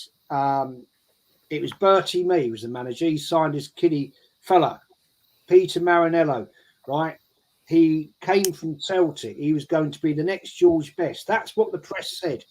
Peter Marinello is going to be the next George Best. Wow. And the guy never stood a chance because the press were bigging him up. He was brilliant at Celtic. We all know what the Celtic football levels are. Scottish. They weren't Division 1. Exactly. He came to Arsenal and he was absolute dog crap. He was here 2.5 seasons. He was gone. Yeah. The thing is, it don't matter where you come from, you have to reach those levels. And if you're not up for reaching those levels, then fuck off and don't be involved in this scenario. Evening, gents. And how you doing, Wolf, anyway? By the good. way, Wolf is here, or wherever he is. It depends on how you drunk doing, Yeti buddy? is where I am. Sometimes I'm up there, sometimes Mate, I'm not. I'm going round and round. Like a I fucking never know holiday. how drunk I am, mate. It How's just everyone? comes Everyone all across. right? Oh, How yeah. you doing, buddy? You all right? Yeah, not bad. Obviously, still licking my wounds from a bit of a boring drab Chelsea game, as Dale tried to remind me of earlier. How drab and crap it was, but it could have been worse. We could I have lost. thought Bournemouth was playing 11 goalkeepers, to be honest, with that kit you was in. Dude, it's what happens when you play a team full of kids, man. Team full of kids. Like Raheem Sterling was the only guy on the pitch above 25. How about that? So it's just like, what do you expect? Like, that's why a lot of people are like, are you mad? No. You're ridiculous at the minute. Well, no, but I know one thing about it though. Like, yeah, in January, you think Todd Brohy ain't gonna buy another 5 or 6 players? Of course he is. And hopefully it's these gonna ones be will be too above late by 25. then. I mean, Pochettino's Ain't gonna love that. gonna be too late. How's it gonna be too late? It's Well, the gonna last be thing too you need late. is You're 5 or gonna 6 the players, way you're bro. playing at the minute. It's gonna be too late. You're gonna be major fucking down that league. Can't be any worse than where it was last season and where we are now, man. You can Well, only that dig is true. if you're in a hole, you gotta dig yourself out. Not worry about how Yeah, you of course you will. will. Yeah, Spending absolutely. another 500 million on 5 players under 25 ain't gonna dig you out of a hole, bro. I hear that, but I'm not spending it, Dale. I tell you one thing you've got. I tell you one thing you've got. Chelsea, strength in depth. What's that, That's Yeti? about it. What? What was that about Chelsea, Yeti? What was that? The one thing about Chelsea you've got is strength in depth. That's about it. Apart from a 9, you ain't got a 9. We ain't got a bad team. The thing is, like, unlike most teams, we started the season with most of our players injured. For Fana, big money signing from last season, injured. And Kaku, injured. Brohy, injured. Beshwari, who was supposed to be our other primary bought centre back, injured. Chuamanka, one of the guys that a few youngers that we play and started scoring against West Ham. What happened 10 minutes after he scored? He got injured. So it's like, you know what I mean? Like, people all having a go at Poch, like, oh, you guys should be challenging for the title. Why should we be challenging for the title? Be realistic. Need a striker. Yeah, I know that. What, like Arsenal and whatever else don't. Like, everyone needs exactly. A striker. You 100% need a striker. Well, I gotta say one thing real quick. You're the very first Chelsea fan that I've ever heard say, "Why do we need to challenge for a title?" After spending close to $1 billion. No. You have to be challenging. No, you don't have to be challenging. He's very level-headed, though, Wolf is. I know, he's very level-headed. Let me tell you something. Dale, listen to me, right? The reason why I'm not sweating it, and I can honestly say that, is because if you look at how the blueprints of the two Chelseas are, Todd Brohy's Chelsea and Abramovich Chelsea, right? Abramovich Chelsea is the one we're all sitting there missing because they're the ones that pride excellence, right? Being the winners, just like how Man City were, right? Sure. Todd Brohy Chelsea, and I said this on Tony's stream earlier, for some strange reason has gone out of his way to completely erase what Abramovich did. Right, because I was like, look at our academy: Mount, Trevor Chalobah, Callum Hudson-Odoi, all these players that won us the Champions League 2 seasons ago. All the young, homegrown Chelsea players that had come from have been sold off. Why did we sell Tammy Abraham to buy Lukaku? They're the same sort of player. The difference was Tammy Abraham was scoring for us. Right. Why did you get rid of him to keep Lukaku? So many things, but the thing is, I see it as because he wants to be so different from Abramovich, and yet the 8-year deals. He wants to do it where in a way it's flipped. It's like you get a group of 21-year-olds together, you let them bloom, and then they dominate for the next 6 or 7 years. Pretty much what we tried to do, but the only thing difference is instead of using our own players like we were going to do before, we're using all these bought players. And dude, I'll be real with you. I don't like the way Chelsea have gone, but what can you do for acts of government and God? I can't argue with either. So, you know. No, fair enough. I think Chelsea was a force. No one wanted Todd Brohy. Let me hand on heart say that for all Chelsea fans right now. No one wanted Todd Brohy. We got the bastard by default. You know what I mean? Like, we didn't want him. But are you in the majority of? Do you think you're in the majority of fans that are looking at your club right now and saying, "Oh, it's okay. We bought a bunch of youngsters that are up and coming. We bought a bunch of names. We spent big money on names. You spent big money on Caicedo, and he has done nothing yet." But he's 21. And that's a lot of pressure, right? But But the 21. thing is that you're still Chelsea. You have been one of the reigning world champions since 2010. And do you, as a fan base, have time to waste on a bunch of names that may or may not come good? Well, no, the thing is, that's the difference. That's as I said to you. This is how Todd Brohy wants to be different from Abramovich. He wants to go about it in a different model. Right? As I said, like, I don't like that fact. But does the majority of their fans feel that way? Do they think, oh, this yeah, is no, I guarantee you, no Chelsea fan doesn't want to be sitting there and seeing us. Come on, Dale. How would you feel if Arsenal were in 12th? Oh, I felt bad when we were 20th and 8th and 5th. You know, well, there you go. So, and as you said, and I'm sure Jez can attribute this because me and him are kind of like old school fans. I'm not sure how old Yeti is, but we kind of see the through like when football was shit. He's really old. I'm 92. He's really old. Well, you're 92. Jez I'm 37. I think Jez is 40. I'm 62, man. I'm 62. Oh, so I was counting the hairs on your left in your head then. Like 1, 2, I'm joking. All right, I'm sorry, Godfather. Please, I don't want to find a horse that's on my bed while I wake up wearing an Arsenal shirt like. How the fuck did you count the hairs on his head?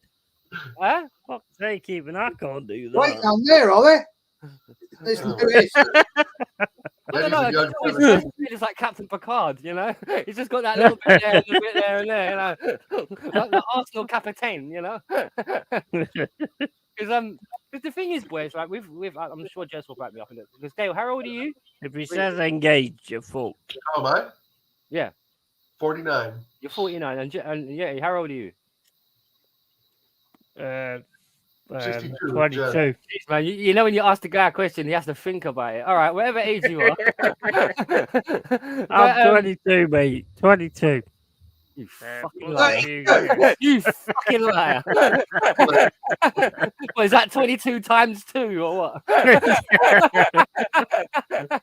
No, but the thing is, with us, right? With the old school like football fans, and I'm sure if Arsenal... Fucking asking me how old I am. I'm sorry, I didn't realize you had the rules of a woman. I didn't realize you were unicorn or androgynous or whatever it is nowadays. I'm non-binary. Stop fucking attacking me. Oh, binary, so you're 1 or 2. Oh, sorry, 0 or 1. I'm not sure how it goes. But yeah. All right, let's get back on the football. But yeah, I've seen Chelsea come from fuck all. So a bit of patience ain't gonna bother me, and that doesn't mean I've lowered my standards. It's just I'm very, very realistic about what's in front of me. Because the thing is, let me 2 seconds to explain this Chelsea project. You buy 30 players, 15 of them work. You sell off the other maybe 15 because obviously they're 21s, 22s. You can still get maybe because we signed most of them for under 20, 25 million anyway. So we can probably sell them for the same amount. And you know, my team are good at selling. You know, that's one thing Todd is good at, man. That's Sweeney Todd. I call it. You did some great selling, but not some great buying. Well, yeah, and selling. But the thing is, it's about getting the balance right, Yeti. Like you guys did. But you guys have had a season to do it. There's a lot of people write Forest off by saying, oh, they're going to get relevant. I think Forest are going to be a top 10 team. And the reason why I say that, because Stevie Boy, he's got through the hard patch in the sense of he signed all the players last season and he's made them gel. He survived. And now you can focus on upgrading the team that you had. Because you've gone to so many big teams recently. Yeah, I like this Wolf guy. But, you know, he ain't getting put in the sin bin. If any of you talk shit about Forest, then you're all getting put in the sin bin. Forest or Pony. There you go, mate. Right, okay. You're getting put in the sin bin. I'll tell you, out of Forest, Chelsea. Oh, fucking hell, he actually locked him out. Oh, what a bastard. No, but You guys have got. There's a sin bin, mate. If you go against us, you're going in the sin bin. You're going in backstage, mate. You're going back. You're going backstage. Arsenal Fan TV, mate. You're going to isolation, like COVID. Yeah, but with Arsenal, because the thing is, I see Arsenal. Not, like, okay, I know this may sound dumb because of their forms different, but believe it or not, Arsenal and Chelsea right now have so many parallels. But the only difference is, I would say we were like what Arsenal were 2 or 3 years ago. If that makes sense. Would you not say Do you think Pochettino's the man? Time will tell that. Me personally, no. I didn't want Pochettino because, to be honest, I was happy with Tuchel. But again, like with Todd Brohy, when it's broken, don't fix it. When it is running okay, break it. Yeah. So it's just like, because I'm not being funny, you might as well say our owner is the Arteta of owners. He does all the wrong decisions at the wrong time. Like, yeah, you've just bought a team and you've added 30 players to it. It's just like, fucking why? You can't play all of those players. Like, it's like don't take the FM approach, like, because it's not FIFA. You know, like Todd Bowley thinks it's FIFA. Todd Bowley thinks Pochettino's going to get you guys a trophy. Well, he might get us a trophy, but I don't think he'll get us the league. Don't get me wrong. I can't predict the future, but if he can get an 11 that he likes, and maybe get a forward that, like with Harry Kane, maybe because the standards are higher at Chelsea than what they are at Spurs, maybe he can push for a league title. But a cup definitely is not beyond him. But the league, I doubt that very much, man. To be honest, I wouldn't even mind if Mourinho coming back because he's always beaten Luton Town. To be honest, you look shit at the minute. No, we don't look shit. We're just not finishing. That's the difference. Because if you go back and look at the amount of chances, there's an old saying in football. You ain't got a 9 though, have you? Yeah, we have. He's just injured. Do you think Jackson's a 9? No, I think Brohy's a 9, and he's already scored 15 goals in the Premier League season for West Ham. Yeah, so he needs to be playing for. He needs to be playing him. This is the thing. You forget. We're missing. At the beginning of the season, 8 players. Then we got 2 back, then 2 more went out, then we got another one back, and he went out again. So it's but we don't play with excuses. Love it. It's not an excuse. We ain't got these people left, do we? You know, we got a guy called Diesel at the back, your manager's good enough, if your manager's good enough, he makes chances to make sure that don't happen. We got Trigger from you know what I mean? Left back. Come on, man. We got Ben Chilwell, the guy that don't defend. He likes to launch up the left hands. He's like Arsenchenko now. That's down to your manager. You have to have a squad, don't you? A Chelsea legend in what respect? Like, do explain that one. Like, what? Anyway, I gotta go, guys. Thanks a lot, Yeti, for having me on. Yeah, no worries, man. Anytime, buddy. Sorry for dropping you to the sin bin, but instead you talking shit about Forest, you're right. You go in the sin bin, mate. Sorry. I will talk to you guys later. Have a great evening. Thanks again. Yeah, and you, man. Arsenal. Big love, buddy. Big love, brother. Buddy. Cheers, guys. Chelsea are shit. Big love, buddy. Let him out. Yeah, he's only little. Let him out. Right, on to Jez. Let's have a word from Jez. The Godfather. What, about Chelsea? No, I was going to ask you about Arsenal. Yeah, if you want to word about Chelsea, anything. be my guest, man. You're the OG here. Chelsea, well, you know, every club, let's get it right. Every club goes through a transition. And right now, Chelsea are going through a transition. I'm not convinced that Pochettino's the right man for your club. I'm not. Let's get it right, he didn't do anything at Tottenham. Nope. And I'm not sure he's going to do anything at Chelsea, to be honest. He, to me, is a good manager, but he's not an elite manager. And Chelsea Football Club and the fans will demand the best. And it's going to be a very interesting time coming up to the Christmas where we see how well Chelsea are doing. Because right now, what I'm seeing, having watched you against Bournemouth, I wasn't convinced at all. I was not. I thought it was pretty poor, to be fair. It was poor for Chelsea standards. And but then the same thing, Wolf. I'm not convinced about Arsenal because we've got games coming up which are big games. North London derby, Man City.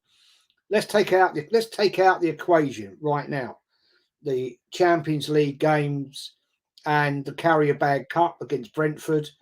I mean, that's a banana skin. Brentford, that's a banana skin. So that'd be interesting to see what team he puts out for that. But Chelsea and Arsenal at this point in time and are very much in the same sort of position. Arsenal last season were levels above Chelsea, but at this point in time, I don't think we are. And the fact remains that Manchester City are just an absolute beast of a team. 100%. I'll be honest, guys. I'll be honest with you. I can't see anybody stopping them. How people said they weakened is beyond me. There's no way weakened. Not at all. Not at all. I mean, the impetus they've picked up from winning the league. I mean, basically doing a treble. That Doku guy is just awesome. Yeah, I mean, I can't see the likes of Arsenal challenging them. I can't see Chelsea, Man United, definitely not. But the one team I will put in the mix here that nobody ever talks about is Aston Villa. No, it's Forest, Jez. Well, obviously Forest. Obviously, you know, I mean, goes without saying. You don't want to get timed out. You don't want to get put in the sin bin. Well, obviously Forest. Yeah. Yeah. Wolf, you're on the mute, mate. I don't know why I'm saying that because he probably won't hear that. No, I heard you. I'm just muting. All right. I had someone on my phone, but don't worry. I was chatting shit to them because I'm telling them I was on the stream, but that's about I've hung them up now. It's all good, don't worry. That's all good. If you have to ring Gayline in the middle of a stream, it's fine. I don't have to ring Gayline. I'm talking to you already. That's why I asked. That's why I asked for you to send me like the invite and the link. when Jesse's gone, me and you're gonna get close. Like, we ain't. No, we're not. I can assure you one. Right. Okay. So, guys, I want to ask you a question. I'll start with Jez. What do you think about Forest this season? And make sure you say the right things, otherwise you get timed out. Me? Yeah. Yeah, I think the thing with Forest, they're a steady go lightly team at the moment. They're not ripping up anything special. They're sitting there. How can I put it? It's like they're sitting there just behind the scenes waiting to pounce. Yeah, I get that. I agree with that. I mean, you've done some great business in the summer. You're not ripping up trees yet. No. But you're the sort of team that have that, how can I put it, that sort of ability that all of a sudden you're going to come out of the trees and go, here we are, boys, we're on you. And I think Nottingham Forest, I'll give you my prediction. I think you could end up 9th, 8th this season. Yeah, I agree with that. I think you'll have a run. I think you'll have a run in the FA Cup. I would not be at all surprised if your manager goes for a run in the FA Cup. I don't think he would want to go necessarily big in the carrier bag. I can see you going on a run, possibly quarterfinal. Well, we're out of the carrier bag anyway. Yeah, exactly. So who knocked you out? Oh no, yeah, you got knocked out of penalties, didn't you? Yeah. Yeah, I got knocked out by Burnley. Oh, I can see possibly targeting the FA Cup, possibly quarters, semis. if you get in the semis, right, I would really put my money on you boys to go to the FA Cup final, because that's the sort of thing your club would do. But I'll give you my prediction. I will give you my league position 8th, 9th. I can get that. I mean, at the end of the day, we are about cups. That's why I've got 2, and you haven't got any. But I mean, I always have to put that one in. You rude bastard! How could you say that? Oh God, I'm cheeky, but even I don't say shit like that to Jez, man. That's like the Don Corleone. Hey, you should lean over the screen and kiss the man's finger. And he knows I always put that shit in. He knows I always put that shit in. So basically, I mean, with us right now, I think we've got with what we've signed and stuff like that, we could totally move on from what we was doing last season. That's what I'm hoping that we do with Sangari and Dominguez. We could totally move on and actually be an attacking team instead of a defensive team. You pull well. But Wolf, what do you think about Forest this season? I think you guys are going to push for top 10. And as I was saying earlier, the reason why I think that is because you've had 2 summers where you've splashed massive amounts of players, not necessarily like on expensive ones, but like you've got some good bargains, man. Like you guys got Callum Hudson-Odoi. You guys got Callum Hudson-Odoi for us about 3.5 million. Like 2 years ago, that guy was worth 60. That guy was worth 60. Yeah. So the fact that you got him for like 3.5 was like, all right. Yeah. Even I was like, what the fuck? Well, like, why are we pricing him for the same for you guys like these guys did for Rob Holding? What? No, this guy's a Champions League winner. No, but my own personal feelings aside, you've got a good attack because you guys can counter teams hard. Like Alenga, what's that striker's name? No one could pronounce. Because you get that. Awani, yeah, he's quick as well. Yeah, you got quality. Because one thing about it is, and Jez will back me up in it, if you've got 2 solid wide players and a solid striker that can always stretch teams, you've always got a chance, man. And the thing is, with the way Premier League teams defend nowadays, you can open up a lot of teams. Look what you did to us. Look what you did to United. Exactly. And I'm not being us. We're a work in progress, but United was supposed to be contenders and all that kind of. Well, the only thing we made a mistake with United is when we was 2-0 up, we didn't just go for it instead of sitting back and trying to defend. That was never going to work because they was always going to just come at us and keep going. If we'd have actually gone at them at that point, then I think we would have won that game. Well, let me ask you. I think we would have beat Arsenal as well, to be fair. Well, you were unlucky against Arsenal because you changed your tactical shape. And I'm pretty sure Arsenal fans were shitting themselves in that second half, last 10 minutes. In fact, I know. I was watching Lee's watch along. I know they were shitting themselves. So, you know what I mean? So, one thing about it is, though, with Arsenal do have the kind of team where they can adapt to a lot of other teams, because we were talking about this in Tony's stream. And we were talking about how later on in the season, right, Arteta's going to have a problem because he doesn't rotate the squad enough. Now, your manager is the opposite. He rotates the squad quite a lot. Depth. Yeah, exactly. Unbelievable. But the thing is, but I'll put this: how is Arsenal got not as much depth as Nottingham Forest?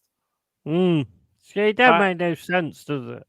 Well, no, it does, but it makes what I call a lack of sense. Because I remember me and Jez talking about this on his stream a couple of weeks ago, and I'm pretty sure... You always got to have strength in depth. You always got to have players competing for the shirt. Well, what I don't get about Arteta, right, and I've said this a couple of times, you had Balogun as a backup striker in case Jesus said him, like, you sold him. Kieran Tierney, you had when Timber got injured, and you sold him. I asked you about Forest, not bloody Arsenal. No. Listen to what I'm saying about the comparisons of squad. Talk about Forest. Yeah, I'm going to. I'm just trying to keep Chaz involved in the conversation, you rude git. Like, I can't ignore the Don Corleone, can I? You might be rude about him, but I'm not. You know what I mean? I ain't been on 50 streams with him I'm yet. the host. I can't be rude. Ever. All right, well, that's fair enough logic. And if I contradict you, I get booted. But you guys have done it right in terms of you guys have got that amount of depth. Yeah, I'm just messing around anyway. Yeah, I know that too. I know that. But you guys have got the depth thing bang on. Even better than what Look at Chelsea's bench today. Look at Arsenal's bench today. Because I guarantee you, what after Trossard, I'm not stoned either, Mama Flossie. But I got a feeling Yeti is on that side. No, he keeps talking about fucking Arsenal, and I've asked him about fucking. I was talking Forest. about squads. Promise. But you guys have got it right. Hell, man. You definitely got it better than what ours. Because did you see our bench today? Bloody hell, mate. Right. Ian Matson. Terrible. Like, Terrible. I wish we had a bench like Forest, man. Like where we actually have experience to draw on. Can I just ask you a question? Why have you shrunk during the stream? Because I've leaned back on my chair. That's why.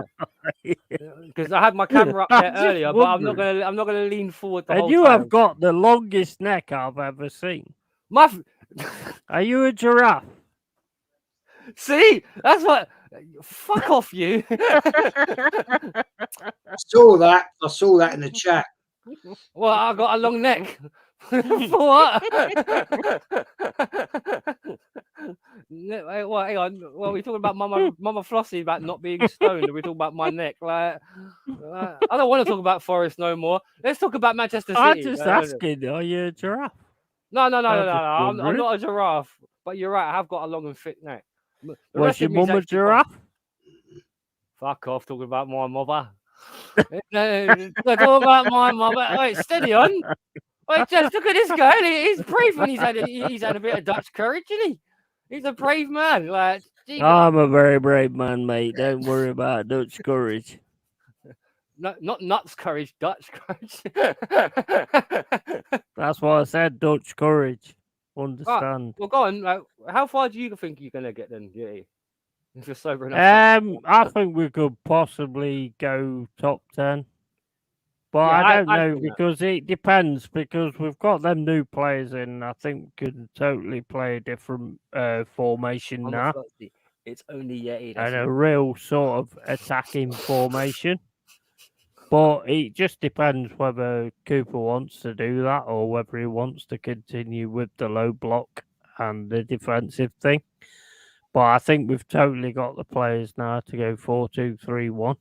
And really sort of attack it.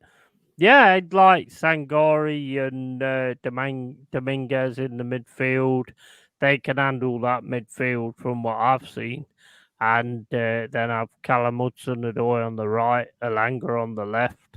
So you got White pace in the there middle. now, in the white. Yeah, exactly. You got proper and yeah, 100%. I think you guys 100%. signed pretty well and pretty cheaply as well. I think you guys had I think arguably probably Forest maybe have had the best window. Transfer window in terms of that the amount of bodies. I agree. The quality of bodies I got in, because I know a lot of people were talking about Forest as relegation candidates in the beginning of the season. And they're not expensive either. That's what I was exactly. And look at what you've gone. You've gone Trafford already. You've gone Emirates already. You've gone Stamford Bridge already. You gave Man United a run for their money. All right, you are. This is what I was saying. You are unlucky. This is what I was saying before when everybody was saying about the fixtures. Yeah, 2 weeks saying, ago. are you worried about the fact that you've got all these big teams at the start of their own ground? And I was like, no, I'm not. No, get out of the way. I'd rather get them out of the way and not have them at the end of the season. You've had good performances. You haven't been steamrolled by anyone, have you? You know what I mean? Nah, you've not. It's not like how say Everton today for Arsenal, where it's just. I do believe if Arsenal's offside goal in the first half today had counted, Everton would have got completely slapped. But it's just the fact they got that little bit of luck. Kind of when Arsenal got a little bit of luck when they beat Man United, when Garnacho was running through and that little offside, it was just that little bit. That little bit made the difference, but it kept Everton in the game today. And with you guys as well, when you guys played Arsenal, you guys were just so unlucky. Because if that game had gone on for 10 more minutes, I reckon you guys would have equalised against Arsenal. I agree. I think you could have won that. No, maybe, because one thing about it, I'm pretty sure, like, if you could have gone 2-2, that would have changed Arsenal's mentality. You know, it would have been like at the Emirates. Everyone would have been booing. Because I'll tell you what, when changed their mentality when we scored, to be fair. Yeah, he did. Yeah, you put them under pressure. You know, we could have actually fucking gone on and won that game. I really do believe that. Jez, when you were watching that game, right, and Nottingham Forest had just scored, it went 2-1, How did you take to that game, the Forest game, when you were the very first game of the season? And Timber's just been injured. Would you say everyone was rattled at the Emirates or just like praying? Yeah, rattled and praying, to be honest. Yeah, I can bit of believe both. that. Bit of both. We let's put it right. We got out of jail on that one because at the end of the day, we didn't. Everybody's gassing it up. I mean, like we're now 2 points behind Man City, right? But we're getting away with it. It's not convincing. Like we're going into a game and bullying teams and saying, right, yeah, okay, it's Arsenal. Here we go. It's not happening. And we're going to get caught out. Well, don't you think you should win ugly sometimes, like under George Graham? Don't you think one...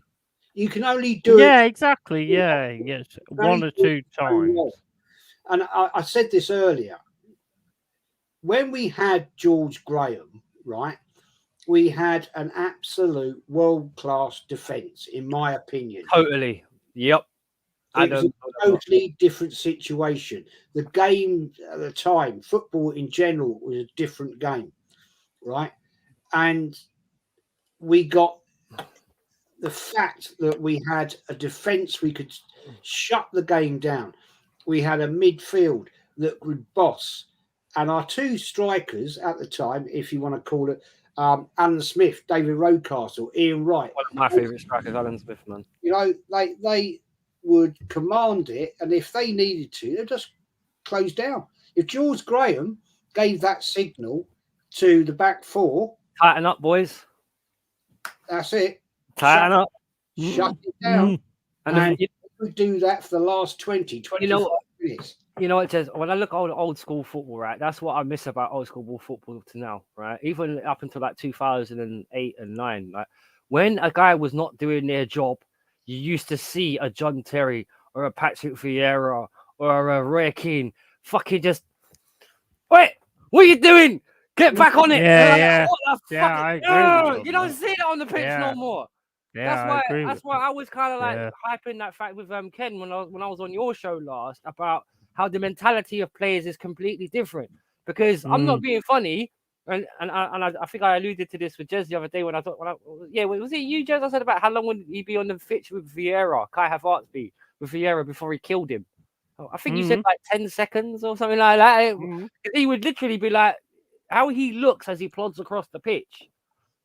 He would have ripped him a new 15, 20 years ago. Do you know what would have happened to him? 15, 20 years at Chelsea, Arsenal, Liverpool, Man United. Stuart Pearce would have ripped him a new one. Yeah, even at old school Man City when Piercy was in charge as well. When he was in charge of Man City, he would have grabbed him up by his neck and been like, "Wait, put your fucking shift in, all right? I'll knock you." Especially Pierce. Exactly. Yeah. But that kind of Stuart Pearce in Forest, not in Man City. No. When he managed them, Yeti, because he was still a bit of a. When Stuart Pearce was the captain of Forest, he would have totally fucking not had that shit. He's the only left back in England. I scored a guy scored 17 goals from left back. 17 goals from left back. I'm like. And he's legitimately playing as a left back. That's what's nuts. That's why I like Ashley Cole as well. Arsenal had that with a bit. Ashley Cole and them two were similar. Obviously, I think like Ashley Cole was a bit more technical, where Piercy was a bit more of a brute. But they were both that kind of like complete left backs, right? Because one thing about it is like with Forest's history and Arsenal's history, you got to go all the way back to like with Arsenal. Herbert Chapman.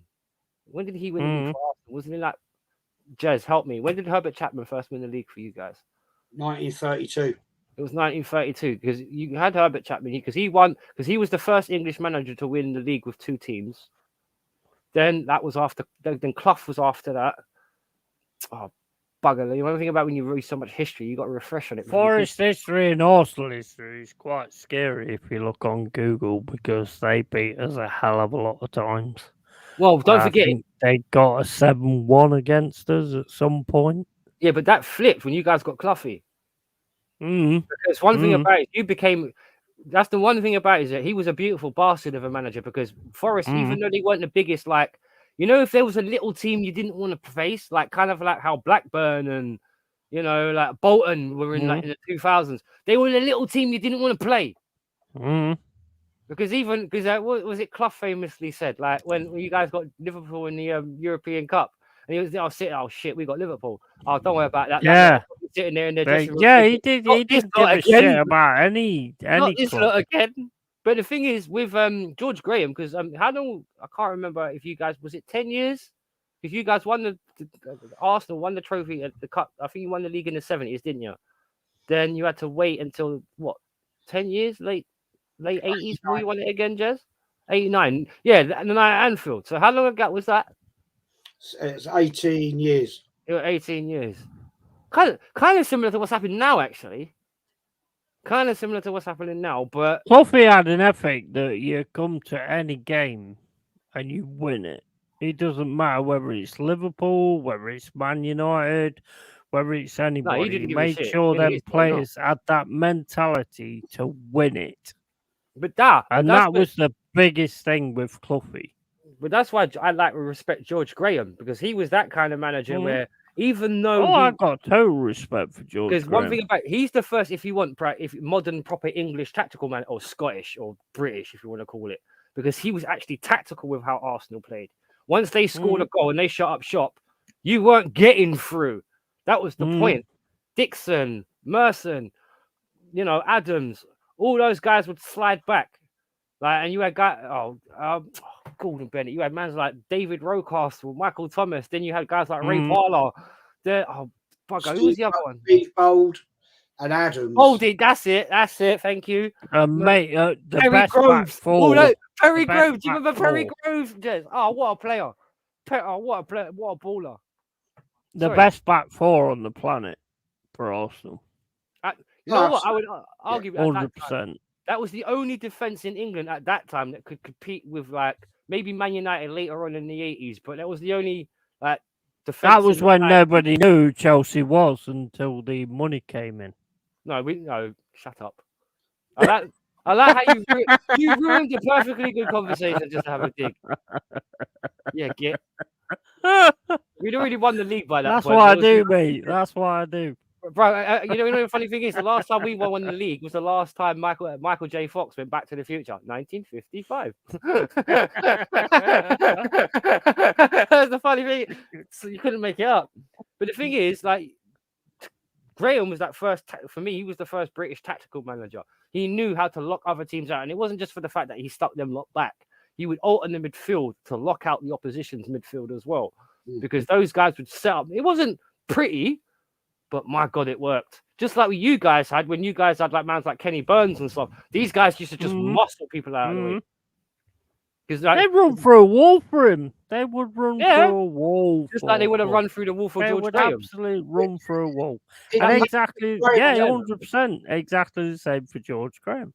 They just, the passion in the players just isn't there like it used to be. It's just a job. And that's why I said to Kenny Ken, I was like, to them, it's just a job. When we were growing up watching football, you actually had to love the game, because it wasn't the big thing that it is now. Yeah, all right, it was a bit of stupid money for players in the late 80s, early 90s, but it's not like it is now, where like the whole the idea of football's been dropped, and it's about how your club is now a brand, not a club.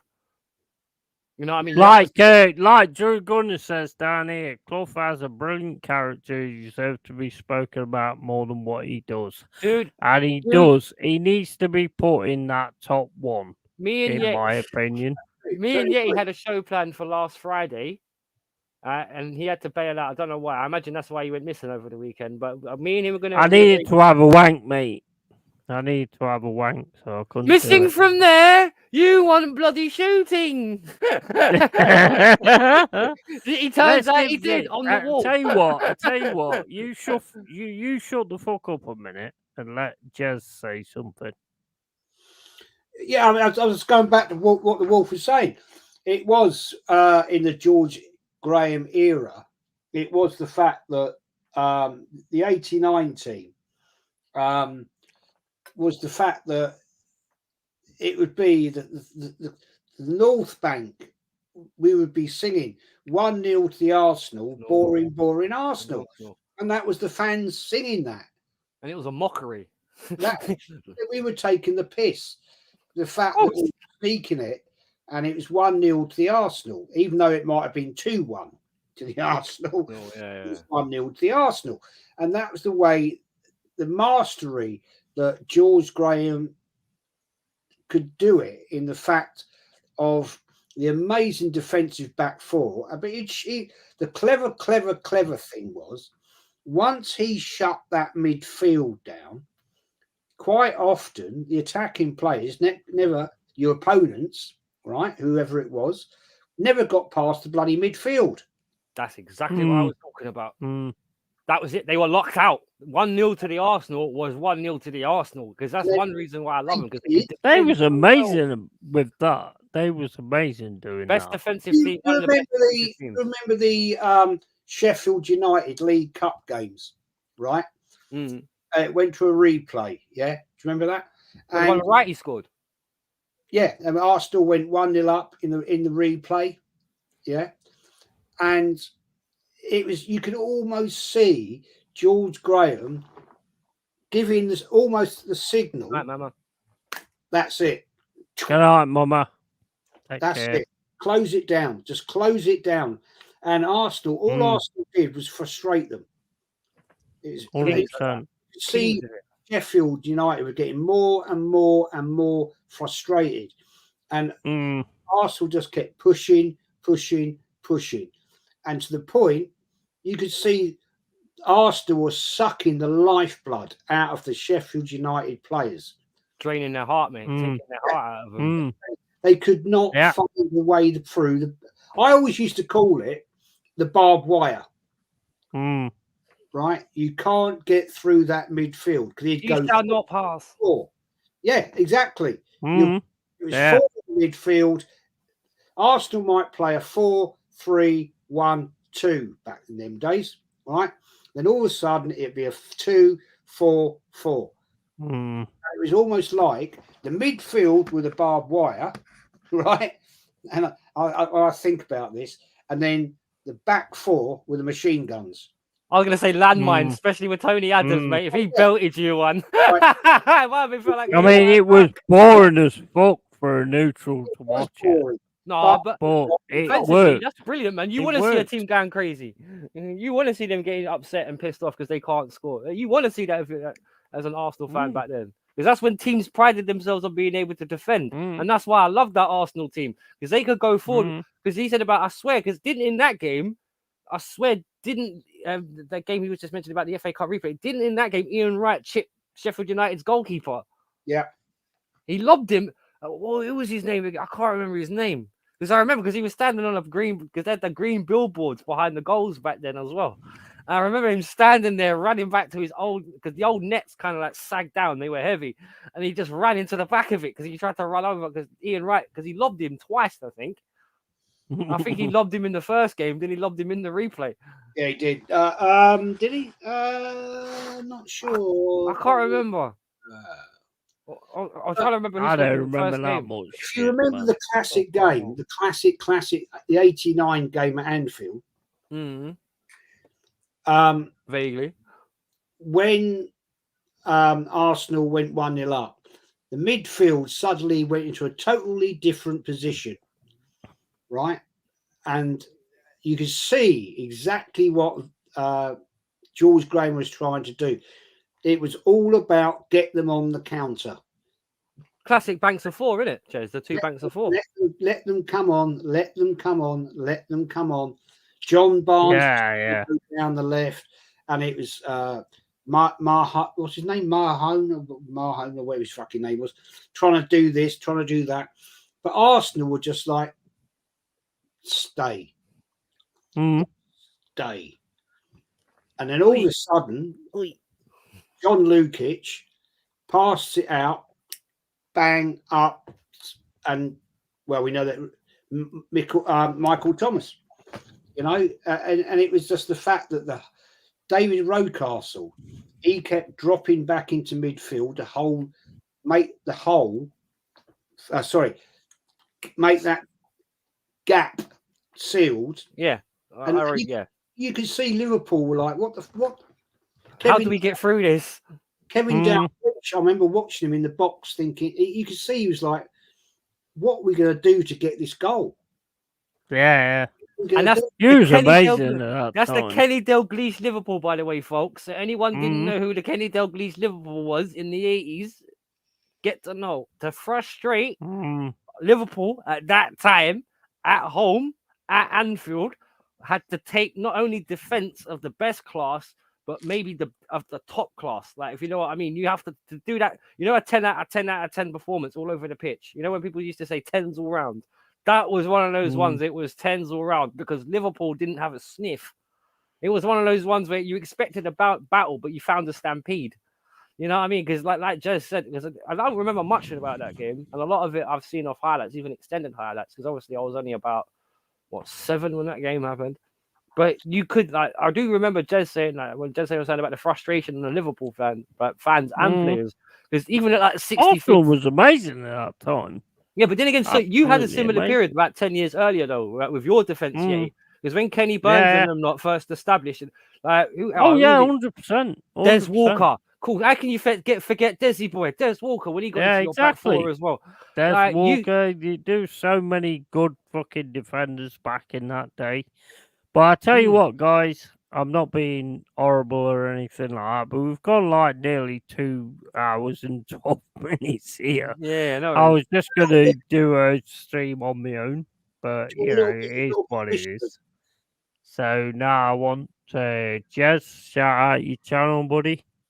Well, before I go, here is a little bit of history for you. That's my 89 program. Wow. How much is that worth now, Jez? That's awesome, mate. No idea, but that's pristine condition. That's why I just said, how much is that worth? Wow, have you got it wrapped up? Yeah, that must be worth something. I've got all my programs. I've got programs going back to 1924 from my granddad. Wow. And yeah, but you don't know ball though, apparently, Jez. Sorry? According to Pete Haywood. You don't know ball, apparently, according to Pete Haywood. No, I know nothing about Arsenal, mate. I've only beat 2,584 games. You know, how many is that in cat years? No, I'm joking. No, man. I wouldn't know. Yeah, I keep all of my programs in little plastic thingy bobs. I can't wait to have a proper chat with you, Jez. Just like I need to get you on my channel maybe next week. Like you and Kenny as well. I talk about all this old school stuff, man. I love old school football compared to new school football. It's just pussy now. Well, he was just better, wasn't it? It was so much more fun back in the day. Same as like ice hockey as well. Oh yeah, way more heart in it, bro. Way more heart in the day. Way more heart in it. Hell. So, Jez, shout out your channel, bud. Yes, thanks, mate, for having me on, Yeti. Always great. Anytime, man. Yeah, it's Arsenal history and more. I'm doing a post-match review of the game today against Everton tomorrow night, and then Tuesday is the real Arsenal quiz with Kenny Ken, Anthony Herbert, Carl Walsh. Anybody wants to come and join, come in the chat and give me your answers. It's going to be fun. And we go right back to day one of Arsenal, Dial Square, how they were formed, and all the way through. It'll be a laugh. It's not serious. It's just a giggle, man. And yeah, that's good stuff, man. And then Thursday night, Wednesday night, I'll be doing fan cam player ratings with after the PSV game. And then Thursday, I think I'm doing a podcast with Kenny Ken. Because we normally do it on a Wednesday, but because it's the football, we're doing it Thursday. So lots coming up. Lots and lots and lots. Awesome stuff. If you can squeeze me in this week, Jez, I'd love to be back on your channel again, man. I'd love to banter Lee. All right, if you want to come on, Lee's not on this week because Lee only comes on every couple of weeks. because sure, man. It's just a joke. He's such a busy guy. You know that. He's on everybody's channel. He probably won't be back on till the following week. But I'm actually away on holiday with the wife, so that'll probably be 2 weeks time. So we'll see. Well, if you can squeeze me on the Champions League review, I'd love to be on that with you and whoever else is on there, because I love the Champions League football, and I'm not gonna lie, I'm really looking forward to this. Yeah, if you want to come on Thursday, you're more than welcome, man. Kenny's actually going to the game. Kenny will actually be at that game. So I always enjoy a chat with Ken. He'll have all the facts and figures. And yeah, that's fantastic. If you guys, I always love having different people on. I like to mix it up. Tonight, Yeti. I didn't expect to be on here tonight, but it's great fun. Neither did I. And yeah, it is what it is, man. So, down to you, Wolf. Big up your channel. Nice to have you on here, mate. We're always chatted in chat, and it's good to have you on here. So thank you, man. I hope to see a lot more of you. Big up your channel, man. Yeah, Simon Rayner, Wolfgang Division. You can see me in the old search up there on the right hand side or wherever it is. But yeah, if anyone wants to talk football with me or computer games or wherever else, I'm always open to a little bit of chin wag and banter. Yeah, anyone can come shout me up at any time, and hopefully I'll say something you might not think's complete waffle and whatever. I mean, well, you always waffle, but some people are cursed with it. You just got to handle how life deals you. Thanks for talking as well, Jez. Obviously, cool. Right? I know it's getting late now as well, so thank you to both of you, because I was going when you said to me earlier, "Oh, I can't invite you in yet," so sorry about that, Wolf. I was like, but what? You promised me. I went DJ and I was like, no. I was looking for you. I was looking for you at the bottom of the thing, and it just didn't come up. So I thought, well, maybe I've got too many people on StreamYard. I got there in the end, so I'm not complaining. Thank you both. Yeah, all good, man. All good, man. Big respect to you. Big respect to Jez. Big respect to everybody who's in the chat as well. And hit the likes, hit the subscribes, and all that kind of bollocks. Yeah, man. We've got to do it. Yeah, we've got to do it. We'll sort it, man. 100%. Right, okay, guys. Catch you later. See ya. Peace, everyone.